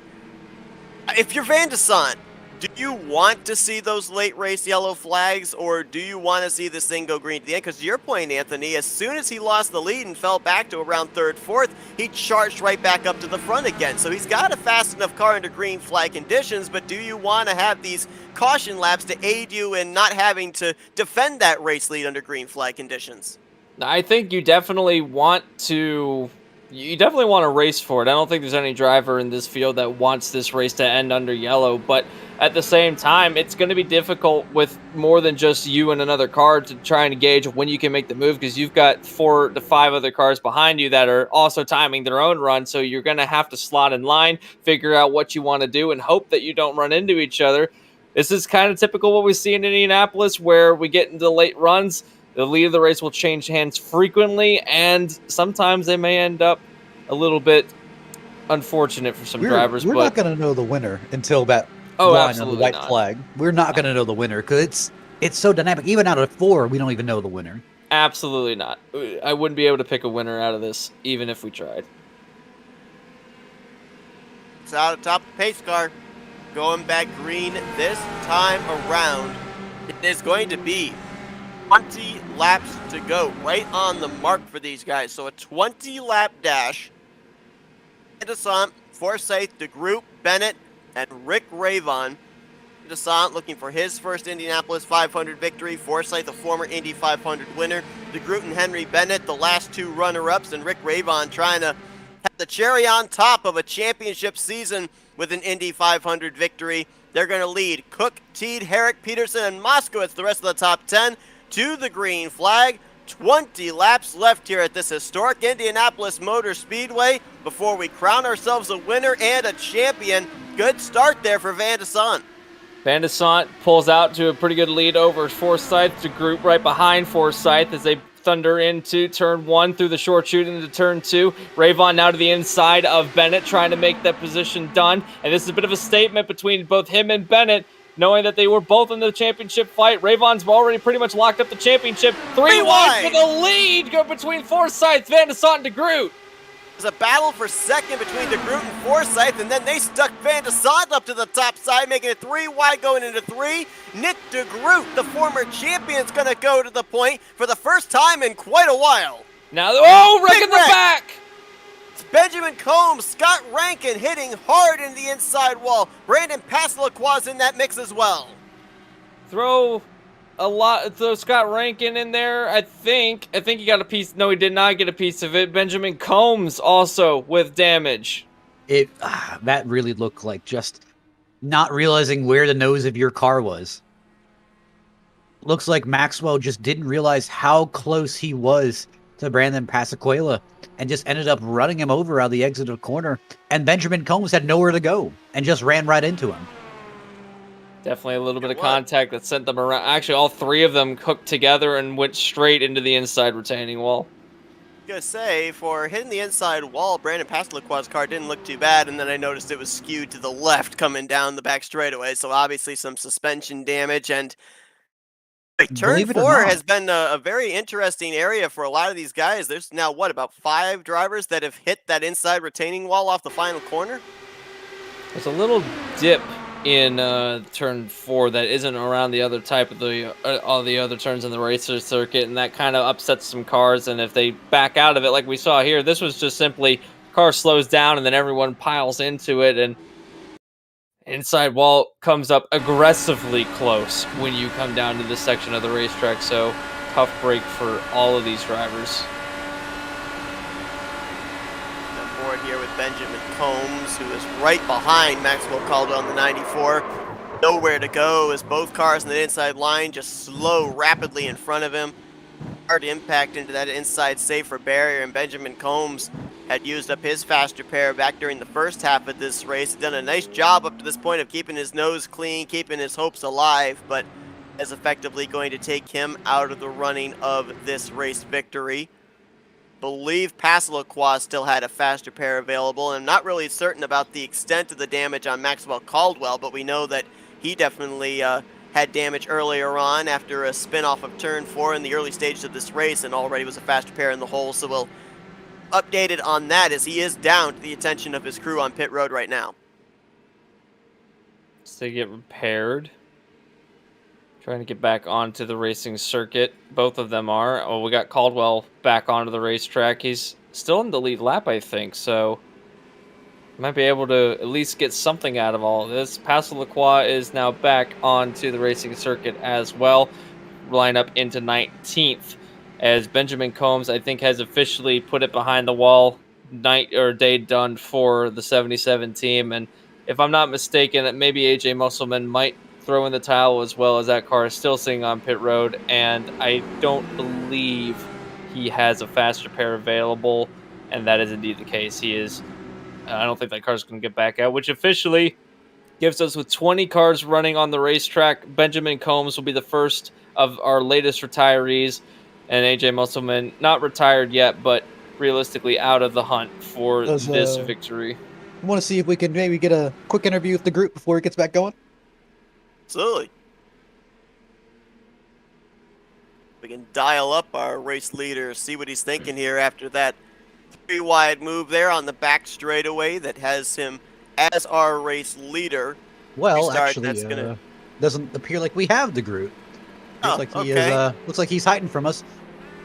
We actually do have Forsyth, though. We do have Forsyth, if you're interested. Get the second place guy here, who is, of course, a former Indy 500 winner. Craig, guys up here in the FRM booth, you got us?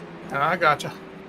All right, so, man, in the middle of a 3-wide situation down the back straightaway, you come out of it in second place. You've got the race leader in your sights here on this upcoming restart. We've seen you be able to close out the deal here at Indy before in the past. What's the strategy here with these late race restarts? It's everyone is so close now, and with the draft, this is why you're seeing 3 and 4 wide constantly. And I think a lot of these guys have thrown their championship position out the window and only seem to care about the race. They've forgotten that they're racing for a championship. Well, we have only a handful of laps left. In fact, just over 10 laps to go. Quickly closing in on the end of the race. Now, what we have to do is keep our nose clean, basically, is what you got to do. But the guys behind you, are you worried about them coming up through the field, or are you just going to keep your head forward and hope that whatever happens behind them happens behind you? It's got to happen. I mean, the top 5 have all got a chance here. Like with us all packed up like this, it's going to be a roll of the dice, and you're about to see amazement. If we can keep this green, you're going to see amazement. Quick before I let you go, we saw when you won this event 2 seasons ago, it was under caution. So is that what you guys are racing for, possibly the race-ending caution, or are you strategizing for that final lap? You've always got a plan for it, and we're about to go green. All right, best of luck, Craig. He's going to line up behind Nick DeGroot.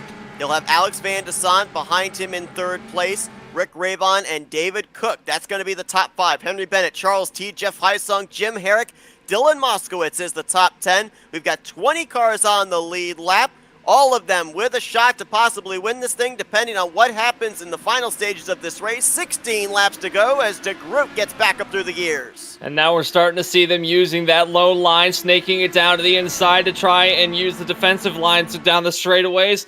It cuts off the inside line, and that's the place that you can make the passes. We were talking about how it's almost impossible to make a pass around the outside.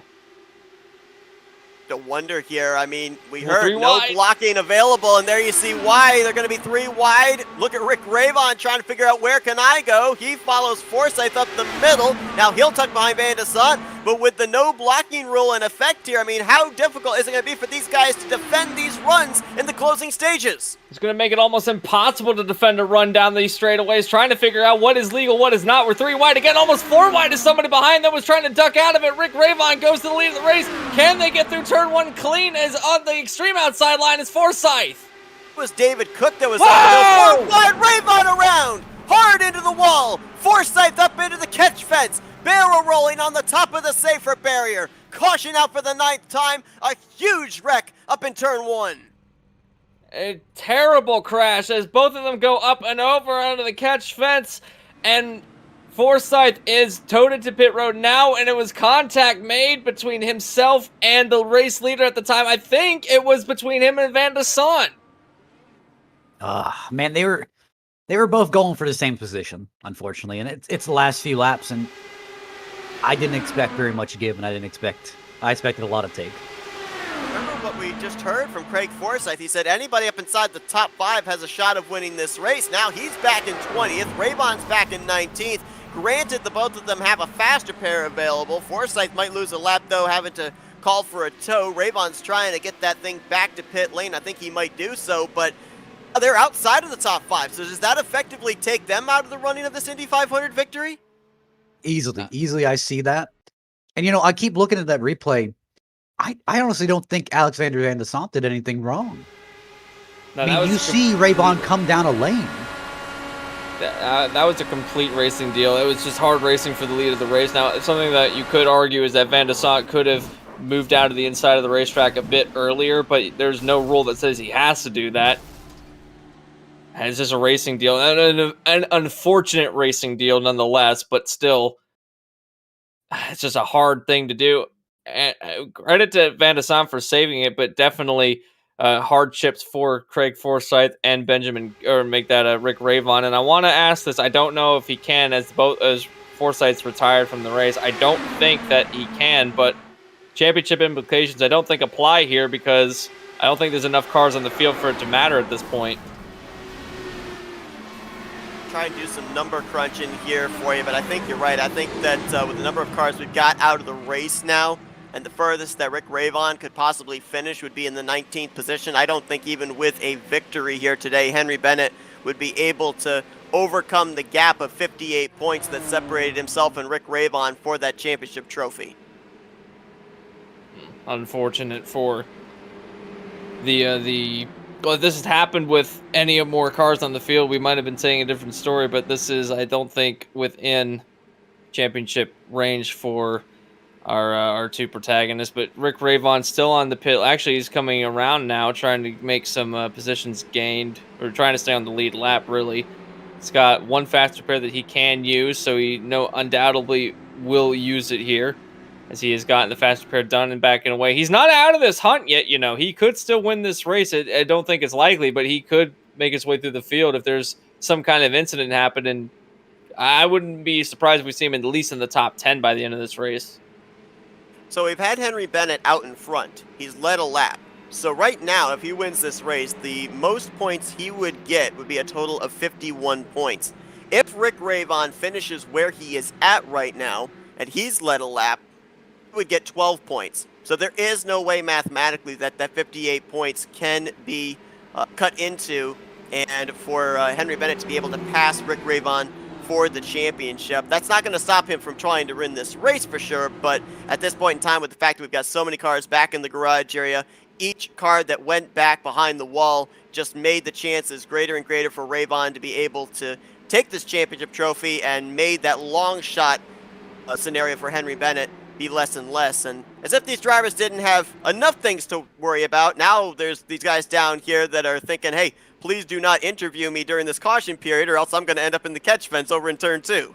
Yeah, I didn't realize just how powerful the commentator curse was until we ended up jinxing poor Forsyth. But he's back on the racing circuit now. Didn't retire, which is something I thought he might have done, but he actually has gotten back out. Only a lap down. If another caution comes out, which at this stage he's hoping happens this time, is that he'll get back on the lead lap. But we are running out of laps in quick succession. We're going to come down to 11 laps to go when we get the green flag, meaning it is officially crunch time. I think if we get a caution within 5 laps, or even just with 5 laps to go, it might be a 1-lap shootout, but within 5 laps to go, whoever the leader of the race is at that point, I believe, will win this race.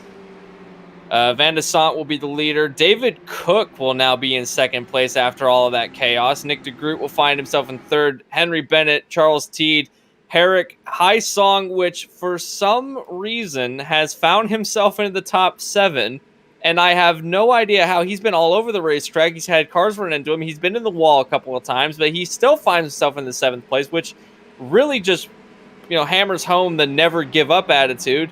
So he's right here in 7th place. Eric Peterson will line up in 8th. Moskovich will run in 9th, and Jim Brooks will make out the top 10. So a lot of drivers still within a chance and opportunity to make something happen here. It's going to be chaos until we get to the end of the race.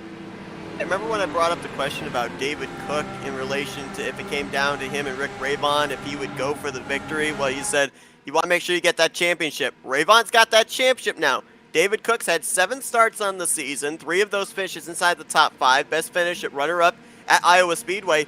The reins are off for the 24 now, right? Oh, absolutely. Absolutely. Pace car makes the dive onto pit road. Maybe for the last time here today. We'll wait and see, as there's going to be 11 laps to go here at the Indianapolis Motor Speedway. Alex Van de Sant's been really good on these restarts. Let's see if he can keep it in his rearview mirror once again. David Cook, Nick DeGroot, Henry Bennett, and Charles Teed. That's the top 5 headed for turn 1 once more. A lot more spread out this time around. Single file all the way back down through, I believe, 9th position where there's battling going on back there. Now here comes Cook. Can he set it up? He's made contact with Van de Sant. Van de Sant into the wall, flipping down the back straightaway. Caution will come out, and that's taking out another another race contender. That seems a little intent. I will admit. Van de We saw it Sant there from the back bumper of Van de Sant. He kind of got faked out there. I think he thought David Cook with the run was going to go to the inside. Cook jumped to the top side, and I don't know if he just mistimed it. That was the slightest bit of contact as well. Not much was made, and it was just enough to upset the balance of the car. Spins him down, clobbers the inside retaining wall. No one else was involved in that, but Alexander Van de Sant out of the race. That is horrible news. He's gone all race long, keeping his nose clean, and finds himself going out late in the race. And again, plays into what we were talking about earlier. You just never know what will happen at these kind of races.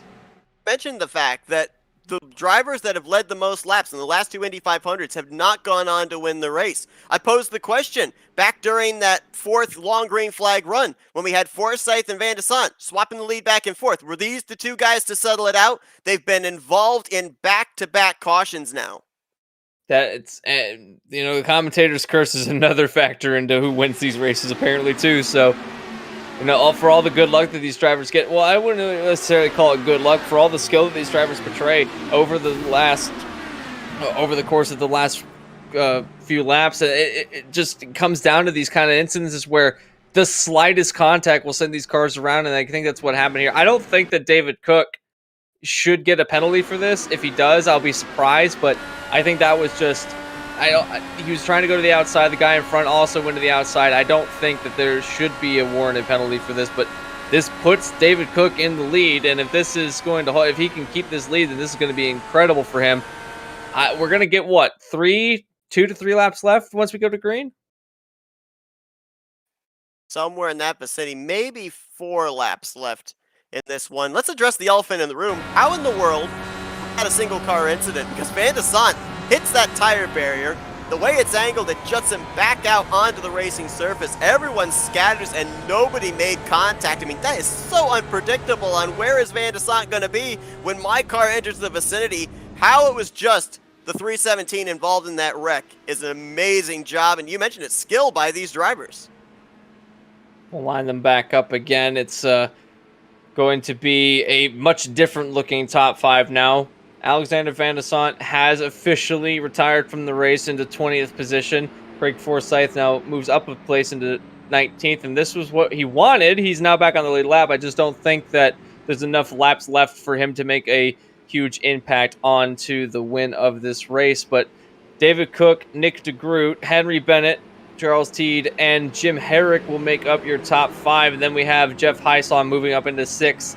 Eric Peterson, Dylan Moskowitz, Jim Brooks, James Watson now moves up into the top 10 after the departing of Van de Sant with only a handful of laps left. Do we get to the end of this race under green, or is it really a matter of this point keeping your car in the lead no matter what happens? Because if a caution comes out, this is effectively the final caution we have before point of no return. Anything that happens after this, the next flag will end the race effectively. So does the strategy now shift to, instead of gunning for lap 200, do I now gun for lap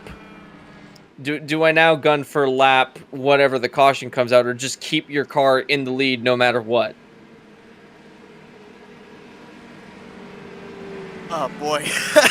Well, put it this way, I'm glad it's the drivers having to make the decision and not me. Yeah. And I mean, in the case there with Van de Sant, he'd done a really good job up to that point of keeping the drivers in his rearview mirror. The errant little bump there by David Cook obviously ends his day, but I mean, want to be the leader in case that caution comes out for sure, but I don't want to be the leader if we end up making it around to the white flag, because then you're just a sitting duck for the runs that are going to come. We already documented it. These drivers are not allowed to block, and we've seen 3 wide several times for the race lead as a result of it.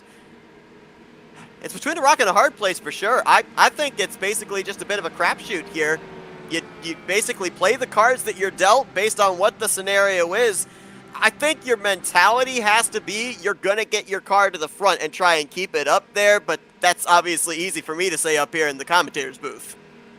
Yeah, these drivers know much more what these cars are feeling like at this stage in the race, and I can't imagine that it's going to be, anything imaginably well. I misspoke earlier. I forgot that we have 3 extra laps added on to our telemetry, so I was calling the wrong thing. But we are now coming down to the final 5 or so laps, and again, the same point remains. Next flag will more than likely end today's event. So whatever happens here happens, folks, and we'll see what happens in a few laps' time. David Cook will get the control of the race.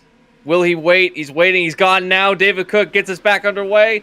Nick DeGroot, Bennett staying with him as they snake down to the inside of the racetrack.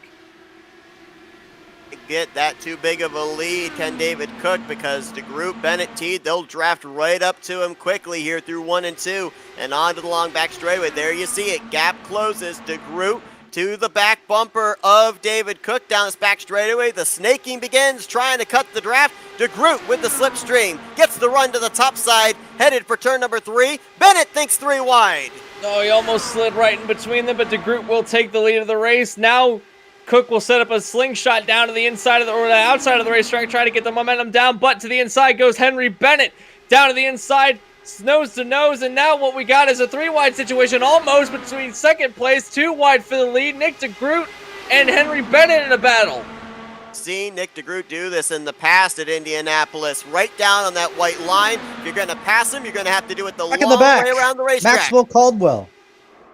Is that going to bring out a caution? There's no oncoming traffic, so they might be able to keep it green, and for the time being, they do. No caution. Battle side by side. Bennett and DeGroot heading into 3. Top 6 making the top 7 now in this group of cars, trying to battle for the lead of the race. DeGroot to the lead of the race. Bennett down. Charles Teed has made his way up into 3rd place as they shuffle for the lead of the race. Bennett to the outside. He's got Cook right behind him to try and push him. Does he get the lead of the race? Can he make it stick on the outside? I don't think he can, as DeGroot to the inside will maintain some run. Can't quite get the job done yet. Down in the back straightaway out of turn 2. They're still side by side. 3 wide now. DeGroot's all by his lonesome on the bottom, and he didn't get the exit he wanted off of 2. Bennett edges ahead down the back straightaway. Cook high wide and hits him. He had help from Teed on the top side. Still 3 wide through the tight turn 3 into the middle of 3 and 4. Through the middle goes Bennett, will take the lead of the race. DeGroot to the inside. Charles Teed now falls back into 4th place. Look at Jim Herrick. Don't count him out of the race. He's made his way into 5th place. He's got, I believe that's Eric Peterson right behind him, trying to make his presence felt. Jeff Highsong now in the mix. Not a lot of room given there between the wheels of the 007 and the 24 through turn 1. Really close between the race leaders. Here comes DeGroot. Here comes Teed. They've got to run. Where do they go with it? Right down to the bottom goes DeGroot, headed for 3. Teed looks to go up the middle, 4 wide. 3 wide, DeGroot takes the lead of the race down on the inside line, and it looks like that Teed's going to try and follow him on the inside to get around David Cook. Will put a wheel to it. There's been contact. Down spinning to the inside retaining wall, and I think they've managed to keep it onto the pit lane entrance. No! Caution will fly. Race is over. Henry Bennett, I believe, bait Nick DeGroot back to the start finish. Now the question here is it frozen field at the time the yellow flies, or do they race it back to the start-finish line? If that's the case, we might have to go back to the exact moment the caution was thrown, because I think Bennett and DeGroot were side by side off of turn 4. Point is, someone, either DeGroot or Bennett, has won this race, those flipping cars behind them has brought out the yellow flag. It almost had stayed green. If they hadn't bounced back on the racetrack, we might still be battling for the lead of the race right now. But Cook and Teed make contact coming out of turn 4, and that has had huge race implications. For the third position at the time, Teed and Cook. Teed going for a wild ride, and yeah, there was always the hope that these drivers were going to keep it down there below the racing surface, but just the angle of that inside safer barrier projects the cars back out onto the track. We've seen it all race long, so the likelihood that we were going to be able to avoid the caution, especially with oncoming traffic, was very, very slim. The yellow flag did not fly immediately after the contact was made there into that inside wall. It came out about a second after, so it's the big question of when did that yellow flag fly and who was ahead between the 89 and the 007. Right now, under pacing, Nick DeGroot is P1. Nick DeGroot has won this race. Not only did the caution come out with him in the lead, but he crossed the line as the leader. So if we go back to initial point of caution, even if we go back to start-finish straight, it is Nick DeGroot that has won this race. Great call. Yeah, off of turn 4, DeGroot had the top spot on Henry Bennett, and you'll see he maintains it all the way down to the start-finish line, was ahead. How about that? Back-to-back seasons, the two runner-ups from those respective seasons, duking it out here to the start-finish line, and Nick DeGroot's going to win the battle and the war between himself and Henry Bennett. Not only that, but he will put himself down as a multi-time winner this season, which means of all the drivers that have won a race this season, every single one of them have been a multi-time winner, and it comes at the biggest race on the season.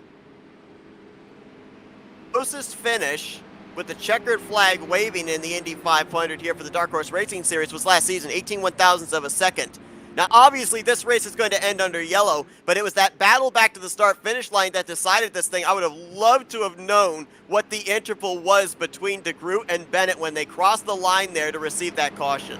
It certainly was within a couple of hundredths at least. It was close. It was about a wing's length between the two of them at the line. So if that was for a green flag finish, it would have been comparable to last season's green flag finish. So fantastic drag race down to get the lead of the race. Even if, and again, even if we went back to the timings, to the timing line before we got to the start finish straight, it still would have been Nick DeGroot. And it would have been about the same interval because they didn't lose hardly any interval all the way down to the front straightaway. So even if you go back to that, it's a close finish. The flag's going to be displayed this time for Nick DeGroot. The 2.5 miles to traverse around the Indianapolis Motor Speedway before he'll be picking up the checkered flag. Led the most laps here 2 seasons ago, finished runner-up, did not take part in the Indy 500 last season. This year, he is going to be an Indianapolis 500 winner. He'll be the only driver under the Dark Horse banner to have an Indy 500 victory and a championship in this series, and that'll take place in just mere moments. We saw the Max Caldwell, the aftermath of that incident. I believe it was a multi-car wreck that also involved Gale Brooks. Brooks finishing out of the race in the 19th position, Caldwell on pit road, and then, of course, the incident there with David Cook and Charles Teed. That is going to finish Teed in the 17th position. Right now, David Cook, that mangled car, is still running. Going to look like he will cross the start-finish line in the 11th position when they come back around. So as they parade around the back straightaway, 200 laps.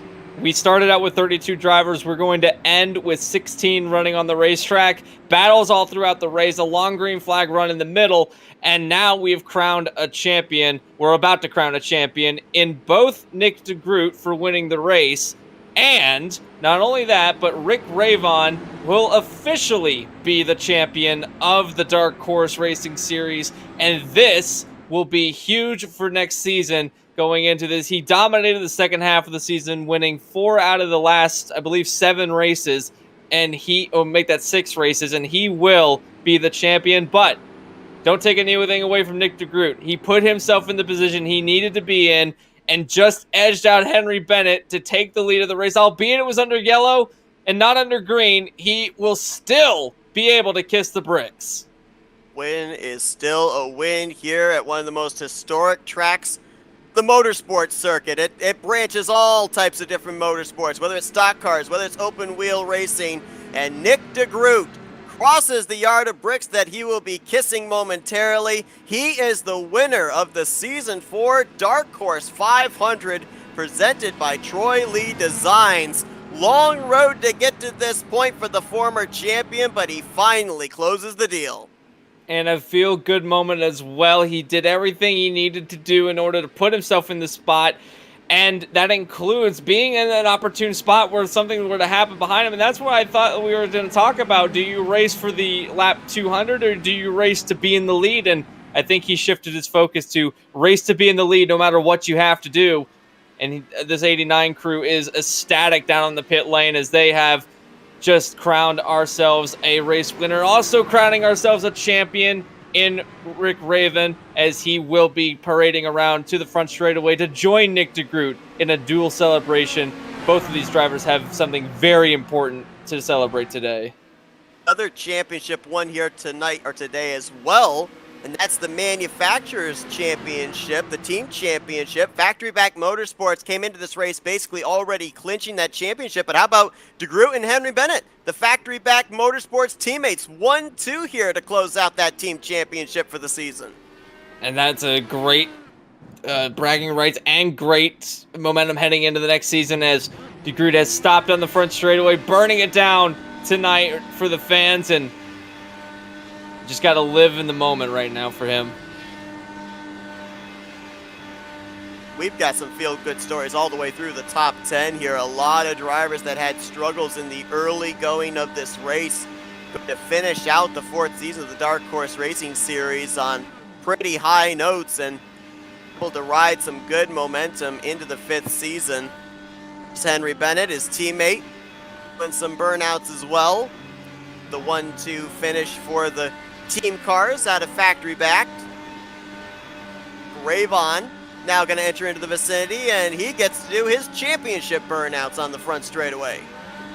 Great moment for all these. Take a look at this. Three donuts happening. This is special. This is incredible. There we go. Well, Rick Ravon's smoke covering up the other two, but there's the burnouts taking place on the front straightaway.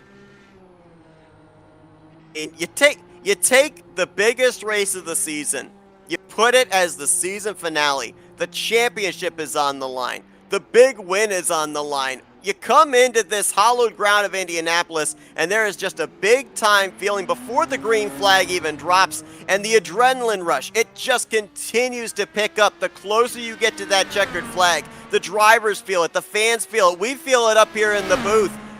Even when the checkered flag has been taken and the celebration begins, you still continue to ride that high there of elation of what you were able to take in with this long endurance race here at Indianapolis. I think that the phrase is, it's got a big fight feel, and what we got today was a big race feel, and exactly your point, the biggest race as the end. It's almost like taking the Daytona 500 and making it the season finale, knowing that especially in the playoff system they have now, that the top four will have to battle it out at Daytona, or making the 24 Hours of Le Mans the season finale, which they ended up doing one year, and it had an even bigger championship implication for the World Endurance Championship. Take any big race, make it the season finale, and that's what we got to see here tonight. And Nick DeGroot and Rick Raven, they get to be they'll always remember what happened here tonight, being the biggest race of the season, one of the most, if not the most important track in all of motorsports history, and we make it here tonight as our season finale, a championship crowned and a race winner crowned that, by all intents and purposes, he's got to feel great about being so close yet so far away from this championship battle at the end of the season. At least he gets to cap it off with a race win tonight. Here's our LMCgear.com race results from the season finale. DeGroot and Bennett, the 1-2 finish for Factory Back Motorsports. Jim Herrick ties his best finish of the season, third place. Great performance for him, a guy that we really didn't talk about the entirety of this race, a true dark horse. Jeff Heisong going to bring it home in the 4th spot. Eric Peterson with a great performance here in the Indy 500 in 5th.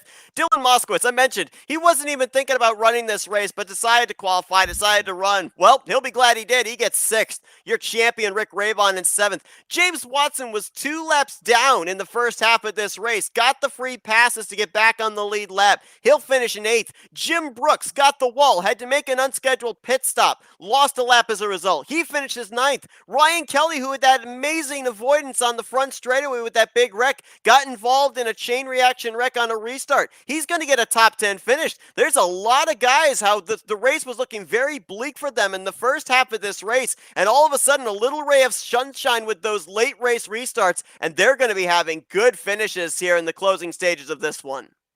Absolutely. Fantastic race all the way around for these drivers that even at the back of the pack, you look at some of the stories that we were talking about, the accomplishments in today's race, but you also have to acknowledge the heartbreaks in today's race. Alexander Van de Sant leading the race, was one of the most dominant cars all race long, will finish the day out in 20th after losing the lead and going out due to contact very late in the race. Will finish the day in 20th. AJ Musselman was another driver that was floating around the top 10 all race long, will end the day out in 22nd place. Just to look down these drivers, Bronson Stafford finished 30th after having a fast car and then just getting contact and sending him out in the inside wall and causing his day to be over. And of course, you've got the drivers that did finish the race, but you often wonder what could have happened if only. Craig Forsyth goes into the wall, battling for the lead, was able to get back on track, get his lap back, and still finish at 12th place had he had a few more laps. If there were 15 laps to go in the race, we might have seen him back on the top 5, but for every accomplishment, there's always the what if. Matt, I mean, obviously, elation for some drivers, the disappointment for others, but now, once this checkered flag has been taken, the focus turns to next season. What's the mentality for these guys? Do you just look at next season as a clean slate? Do you look back at this race and what's happened this previous season as something to either build off of or get your season turned around after the offseason here? Or, I mean, how does a track like Indianapolis, a big field race like this, how does it affect you for the upcoming year? My biggest recommendation is don't read your own headlines. Don't buy into your own hype, because when you do that, you start getting a little bit overconfident. You start relaxing, start doing less practice. But he's like, oh yeah, I've got this, and that's what really kind of puts you in that bad position going to next season. What you need to do, take it as a clean slate. Hey, you may have won the championship this season. All right, throw it away. Hey, that's a cool championship. Let's do the same thing next season. Let's go right back to that grind. And hey, with that same amount of practice, that same amount of grind, we'll do it again. Let's go down trackside. Let's see if we can talk with some of our top finishers. We will be eventually also talking with the official Season 4 Dark Horse Racing Series champion. Let's kick things off with Jim Herrick, who started this race from 14th, brings it home on the podium in 3rd place here today. Jim, it's Anthony, Matt, and Seth up here in the FRN booth. You got us? Yeah, I got a copy. How you doing? We're doing great. I can only imagine how you're doing. I mean, kind of an under-the-radar guy most of the day, but up there when it mattered the most, up in that lead pack with a shot of winning this race. You bring it home 3rd position. I mean, it was insane from a spectator's point of view up here in the booth. What was it like being front and center in the cockpit of that machine on those final couple of laps? Yeah, I still haven't been able to peel my left hand off the wheel yet. It's stuck. I mean, it was, gosh, those packs of 3 wide, just, 2 lanes deep or more. It's intense, and everybody trying to break the draft and catch a draft and weave it back and forth. And, I just tried to focus on where there was space and try and be in the space and be behind somebody in a draft and not hit anybody. And fortunately, it worked out for me. Yeah, we saw a lot of intense racing throughout the entirety of the event, and you kind of slinkied your way through the field quite a bit. But what was kind of the strategy going through the entire race, and what would your car feel more comfortable at as the run started or as the run went on? Well, when things spread out a little bit, it was hard to keep on to the draft. Keep catching the draft and keeping up with the pack in front of you was supremely important. And if you fell behind, you could work with another car and kind of leapfrog and catch back up to them. That did work a couple times, but it was pretty hard, and you couldn't save fuel doing that. And until the end, we were really thinking this was going to be a fuel race because it went green for so long, and then we just had a pile of cautions there at the end that threw all that out the window. But yeah, keeping up with the pack and staying in the draft was probably the main focus of the day. Now, Jim, I saw you just snaking your way up from the back of the field. If you had one more restart, do you think you could have got it?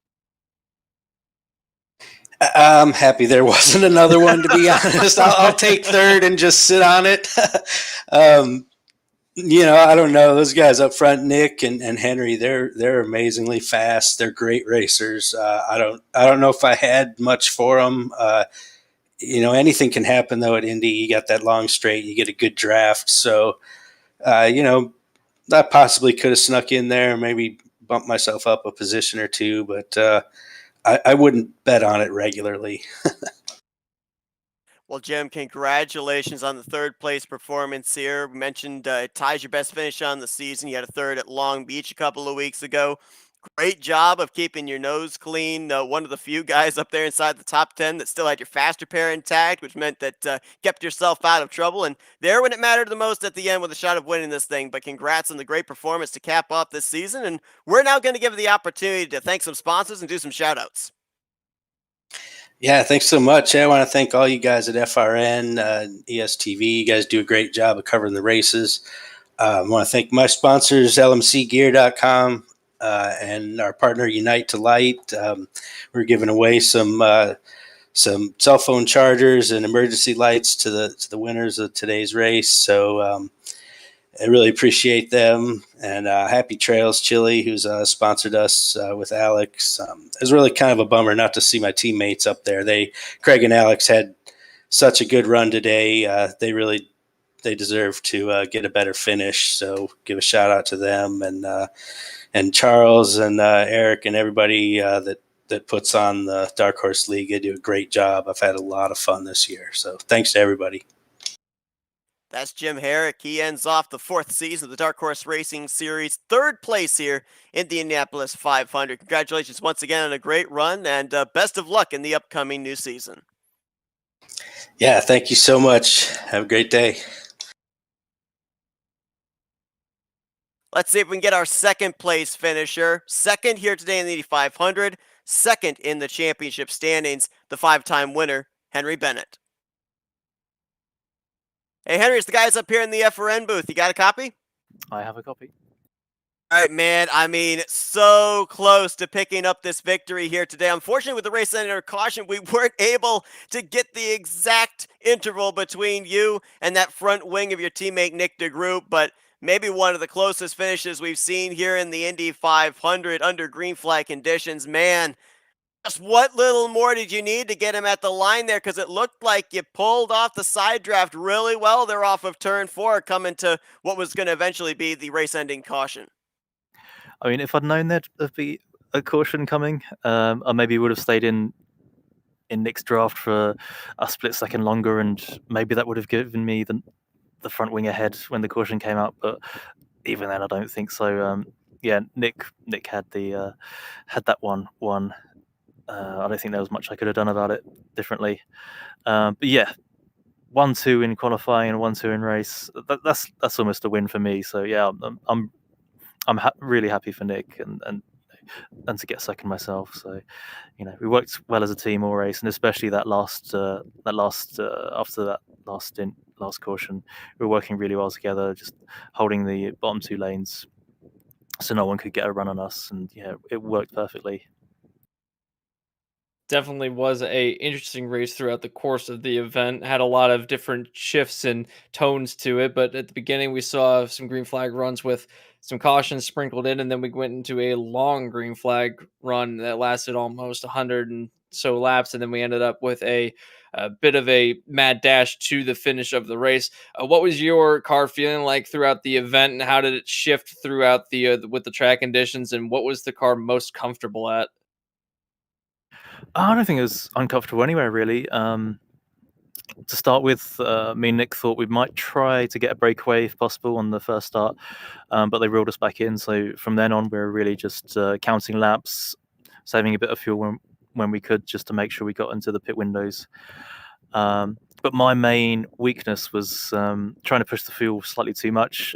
2 green flag pit stops, I ran out of fuel just coming to the pit lane, and that lost me quite a bit of time and made me lose the lead pack a couple of times. But yeah, I didn't learn from the first time I did it. I did it again. So yeah, that's something I have to note for future, not to try and push the fuel that one extra lap when and run out of fuel in pit lane. Now, I'm going to ask you the exact same question I asked Jim, and I'll wait to hear your response. But if you had one more shot, one more, green, white, checkered, do you think you would have been able to win it? I think it could have been anyone's really. It would all depend whether we went the distance to the checkered flag or a caution came out, because you do kind of want to hang back sometimes and wait for the run. But then if you didn't go for the run earlier and the caution comes out, then you've lost it. So it could have been anyone's, because second and third place gets such a good run on first place off the corners in the draft that there's no point arguing about it. There's no point putting up a defense to that. Just wait for your turn to get the run. So yeah, me, Nick, before he was wrecked, Alex, Craig, Charles, all had good chances. Obviously, David and Rick. But yeah, if there's one more green flag run, I think it still could have been anyone's. Maybe even Jeff's or further back in the pack.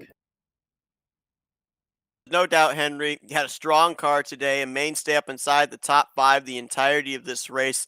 Great year overall as well. 5 trips to victory lane, up at the top of the point standings for a good portion of this season. You finished second in the overall points, another second place finish here in the Indy 500. So racking up some really good numbers here in the Dark Horse Racing Series. Congratulations on the runner-up finish here today. Thank you for the exciting finish there coming to the caution. And now we'll give it the opportunity for some thank you sponsors and shout-outs.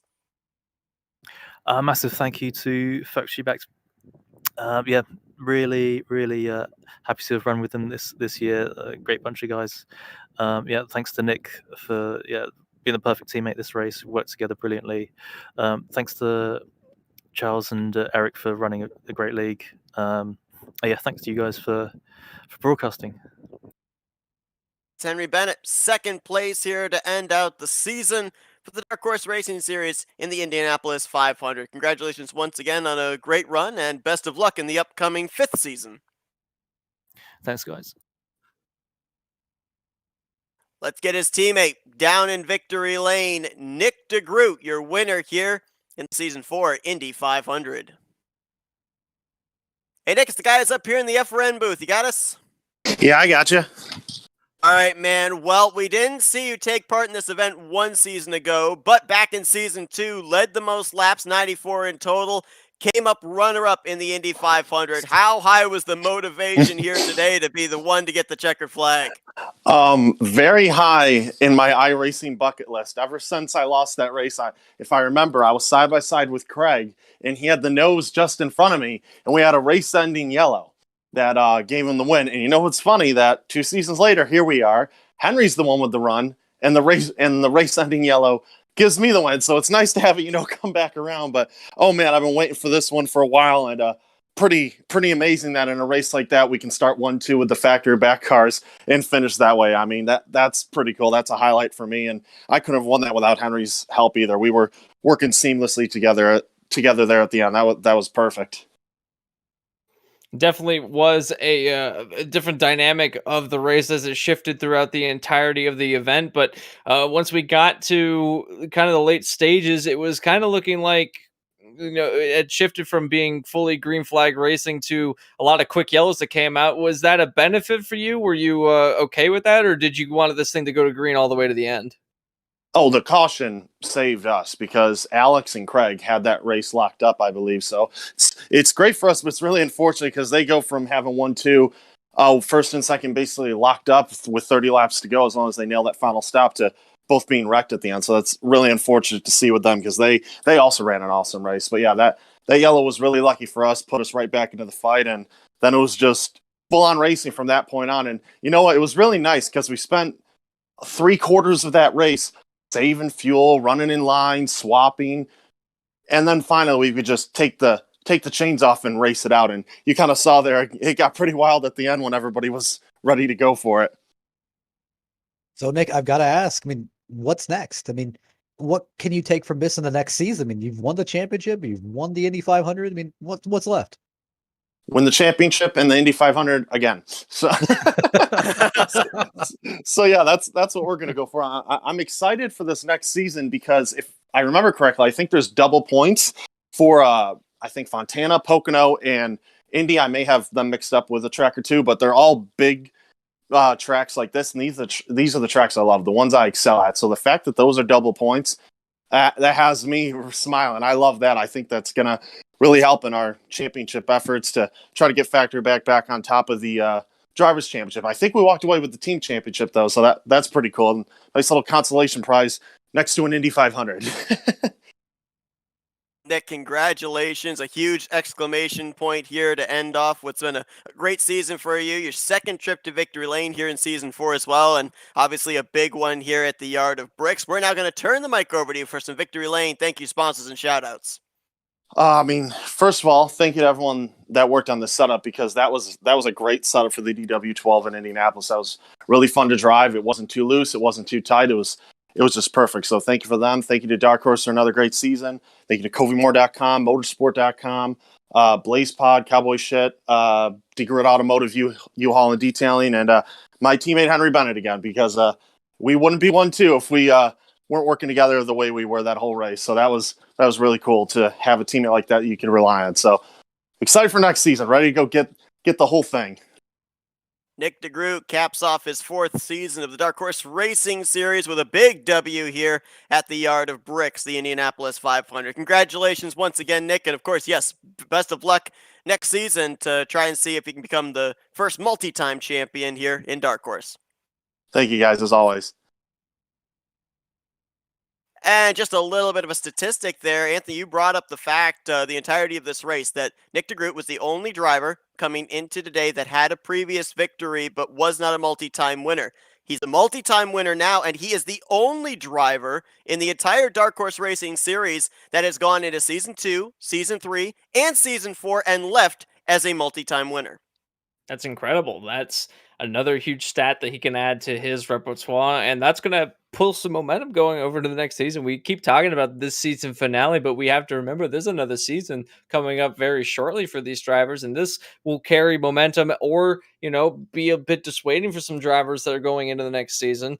But for Nick DeGroot, I think that hitting this high is about as high as you can get, other than winning the championship and winning the race. Obviously, we have a champion crowned in, Rick Raven. So one championship crown, another one win the race. But if he had done both, then I think that would have been just the highest of highs for DeGroot. What do you guys say we dial up our champion? It's official now. Rick Raven has claimed the Season 4 Dark Horse Racing Series championship with a 7th place performance here at the Indianapolis Motor Speedway. Hey, Rick, it's the guys up here in the FRN booth. You got a copy? What's going on, guys? Well, man, I asked you last week at Texas, what's the strategy coming into the season finale? You still had one driver that had a shot of taking the championship from you, and you said, I'm just going to go for this victory. I'm going to go hard the way that I always do. You bring it home 7th place here today, but man, it seemed like all the way through the field, it was a hailstorm of moves being made. How nerve-wracking is it as a driver when you're out there and also trying to preserve that championship, or was the championship kind of just a second thought at that point in time to try and get that Indy 500 victory? Well, as far as I knew, I had the championship wrapped up because you can only get, first of all, Bennett didn't get the point for the pole because his teammate took that away from him, and he needed to get all points. I got a lap lead. He got a lap lead. I think I got fastest lap towards the end of the race. And I mean, even if I finished dead last, I don't think he had I thought I had it wrapped up after the last race, but I mean, still, you come into a race like this. It's the Indianapolis 500. Um, Towards the end of the race, early in the race, people are taking it easy. They're conserving fuel and all of that. But towards the end is where it got really crazy. And, we had a real good shot at it. It would have been nice to cap off the season with an Indy 500 win. Van de Sant and I went into turn one. I got a pretty good run there. And then we went into turn two, and I turned in to give him room. I turned in a little bit late, and I guess maybe he turned in a little bit later, and we ended up making contact. And it's a shame because I think that would have been, we had a good shot to win it, and even to get up there in the top three. But I'm glad to see that Nick the Groot got it. He deserves it, and he's a class act, and he works real well with his teammate Henry Bennett there, who finished second in the championship to me. And it's nice to have that monkey off my back. I'm a whew, I'm a dark horse IndyCar racing champion, baby, and it's just been a fantastic season. Like I said before, my goal when I first joined this league was to just win a race. Would have been an accomplishment, but to win five and be tied for the most wins with Bennett, and then come away and actually win the championship, I couldn't have asked for anything more. It's just been a great season. Hey, congratulations again on your fantastic run, especially late in the season was where you put all those wins together. That was a fantastic run that you had that put you in this Thank you. position to get the championship done here tonight. I want to speak on the part of today's race, though. It seemed like it was an interesting mixed bag of strategies that we went through, and you had one of the a bit more aggressive strategies of doing an undercut. If the race had gone green to the end of the race, would that undercut have paid off with you and your teammate? Well, no, because there was a time, I forget like around what lap, but we pitted. I actually overshot the pit, so that cost me about a second. And then Bennett got by when I was exiting the pits, and Moskowitz got by as well, and I ended up with AJ Musselman behind me, and I was hoped that he was going to start swapping with me so we could at least stay with those guys. They were only about a second, 1.1 ahead, and I knew if we swapped, maybe we could maybe reel them in. But Musselman stayed behind me and just stayed behind me, and I called out. I said, "We need to swap, or we're going to continue to lose ground to these guys." And he just stayed behind me, and I was like, "All right, well." I don't know. Maybe he didn't hear me, or maybe he just was interested in saving fuel, which I don't think at that point we needed to do because everybody really just had one pit stop left. Everybody. So I didn't understand that. And then one of the new guys came up and he caught me and he got around me. And then I called out on the radio. I said, "Oh, finally somebody who will swap with me." And then we actually started to reel in third and fourth place. Yeah, it's just I don't even know what to say. I can't believe that I came away from this thing as the champ because such a strong field. And as far as the nerves are concerned, I don't really feel nerves with this stuff. I've been doing this far too long. I was out there having fun, and yeah, you want to win. I got a great teammate with Dave Cook. He's a fantastic teammate. We work together real well. Um, uh, I don't know what to say. So, Rick, I've got to kind of point out the obvious. With next season's schedule being a little bit more interesting, going to a few more different tracks, adding a few more varieties. Do you think it can go back to back next season? Oh, who knows? I mean, you know, it was pointed out in this interview that I went on kind of a tear towards in the latter half of the season. The reason is because I just got super focused. Oh, and I had a great teammate, Dave Cook. Once I saw that the championship was in reach, that's the time to turn it up. Hey, you might as well go for it now. And so, the last half of the season proved to be very successful. As for next season, the monkey's off my back, so to speak. No, not that, but the weight has been lifted. So I just can't see myself going after it as hard. I'm gonna run with Cook, and we're gonna do what we can to work together and be smooth and safe, and just have good finishes, maybe win some races, and go for that team championship. Rick, we saw you make your Dark Horse Racing Series debut at this very race 1 season ago. Who would have known that 1 season later we'd be talking to you as the champion of the Dark Horse Racing Series? Congratulations on an absolutely incredible season. We talked about the ups and downs you had, the middle point, battling, of course, the COVID virus and everything, but able to find victory lane just a couple weeks after that. Definitely been a championship run for you here this year. Congratulations once again. And now we're going to give you the opportunity for some championship victory lane thank you sponsors and shout outs. Yes, it's a championship sponsors and shout outs. It's much different than a regular sponsors and shout out.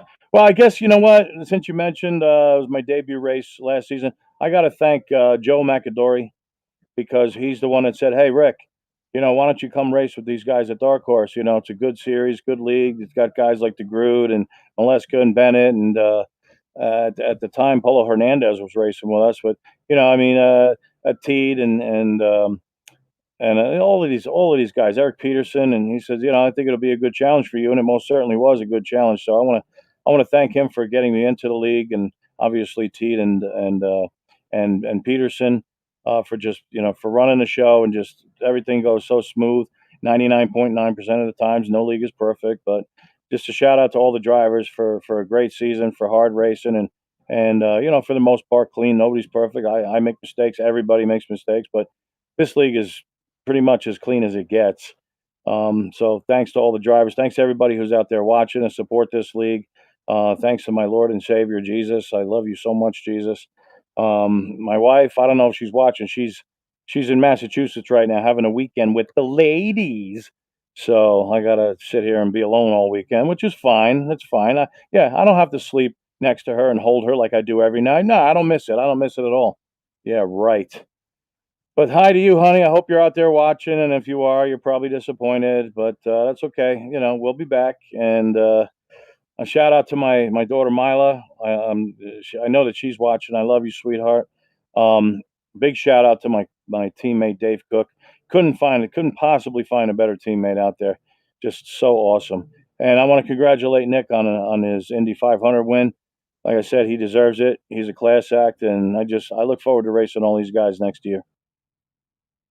That's Rick Ravon. He's your champion here in Season 4. He'll head into the new scene as the defending champion of the Dark Horse Racing Series. Once again, congratulations on a job well done. I'm going to have a number 1 on my car next season, and that's where it should be, because this car, this Gould Charge is Rick Mears' Gould Charge from 1982, and he had a number 1 on that car. So I guess I'm going to have that proper number 1 next season. Hey, all right. Gonna channel Rick Mears next season, is the champion here this season. Congratulations on a great job this year, Rick, and of course, best of luck next year. Try to defend that title in the upcoming 5th season. Well, we'll do what we can. Thanks so much, Seth. Thanks to the FRN broadcast team too, by the way. I forgot to thank you guys. You do such a great job. Love watching your broadcast. Thank you. Rick Ravon, 5 wins on the season. 7th place here tonight to secure the championship. And you brought up the question there, Matt, to Rick about, you know, what's the approach then for next season heading in as the defending champion. You know, a big thing that Scott and I have talked about all season long is the level of competition that there's been at the front, middle, and back of the pack. It's just been nonstop action. And you look at these names: Rick Ravon, Henry Bennett, Nick DeGroot, Matt Wagner, Robert Maleska. And you've even seen some drivers make some appearances up here with good runs, like Jim Herrick, Jeff Heisong. I mean, these are some guys, still Moskowitz, that we may be talking about in that championship battle next season. David Cook came in mid-season. What would it have been if he had run the full season? Something tells me that this Indianapolis Motor Speedway and this season finale has set a very interesting, very exciting stage for the new season coming up in Season 5. You pretty much hit nail right on the head, where we typically at the end of seasons, we see new faces start to show up and old faces sometimes even disappear or continue to go on. And we've had pretty much the same event this season, where for the Indy 500, we've had new faces come back, where we had old faces come back and new faces come in. And realistically, looking at next season, even if we keep at least half the guys who ended up running this race, it's going to be a very impressive next season. Anthony, obviously, we heard Nick DeGroot. He's got his bucket list checked off at least partially. Now he wants to go out and get himself another 500 victory, and he wants to get himself, of course, another championship as well. Obviously, the checklists are being assembled for all of these drivers starting next season, and we heard him talk about the fact, too, Matt brought up the fact that a lot of interesting tracks going to be making their debut on the schedule. We've got some double points at some of those events as well, so it kind of keeps it fresh for these guys in the upcoming new year. Absolutely, it does. A new schedule, first and foremost, is going to be, sending these drivers. You can't really use some of the data that you used this season to carry over to the next one. Again, we have the championship being crowned tonight that will to carry over into the next season. It will carry over some rivalries as well. I know a few rivalries have been made between drivers at this race that will definitely carry over into next season. And then just the unpredictability of the drivers that are going to enter into next season. Who wants to gun for the championship? Who is going to challenge Nick Raven for the championship next season? And can Nick Raven double down and get 2 championships in a row? Only time will tell, but I'm excited for the next season of Dark Horse. Absolutely should be a good one. It's going to be kicking off the new season on November the 10th. That will be at the Auto Club Speedway, one of those tracks that is, I do believe, going to be running the double points, and it will be a full-length race as well as our season openers. So kind of taking these guys and throwing them immediately into the fire, so to speak, to kick off the new season. But season 4 comes to a close. Nick DeGroot is your Indianapolis 500 winner. Rick Ravon is your season 4 Dark Horse Racing Series champion. Took us 200 laps to get here, 500 miles. Man, what a road, and at the end of it all, the yard of bricks decides it all. Guys, I appreciate joining the booth. Anthony and Matt, it's been a blast up here calling the action. A great finale to a great season. Looking forward to next year, obviously, with what Indianapolis and just the entirety of this schedule has brought in terms of action. Oh, yeah, it's going to be a fun season. I can't wait to watch it and be a part of it as well. It's going to be fun. Dark Horse is one of those series that every now and again you come across, and it's just magical. So can't wait for the next season. Exactly what he said, but times 2. And I'll times 3 it. Thanks to everybody that tuned in here to our event to close out the 4th season of the Dark Horse Racing Series at Indianapolis. Appreciate you all and hope that you join us for the 5th season. Again, going to be starting on November the 10th. That'll be on a Wednesday night to kick off the brand new schedule of Season 5. For Matthew Rodriguez, Anthony McCurry, I'm Seth Cole. Thanks for joining us here this season for the Dark Horse Racing Series as you've been watching another broadcast courtesy of the Flatout Racing Network. This broadcast is the copyrighted work of Flatout Racing Network and may not be rebroadcast, retranslated, or used in any form without the express written consent of Flatout Racing Network and iRacing.com Motorsports Simulations. Flatout Racing Network would like to thank you for your support, and we hope you enjoyed tonight's broadcast.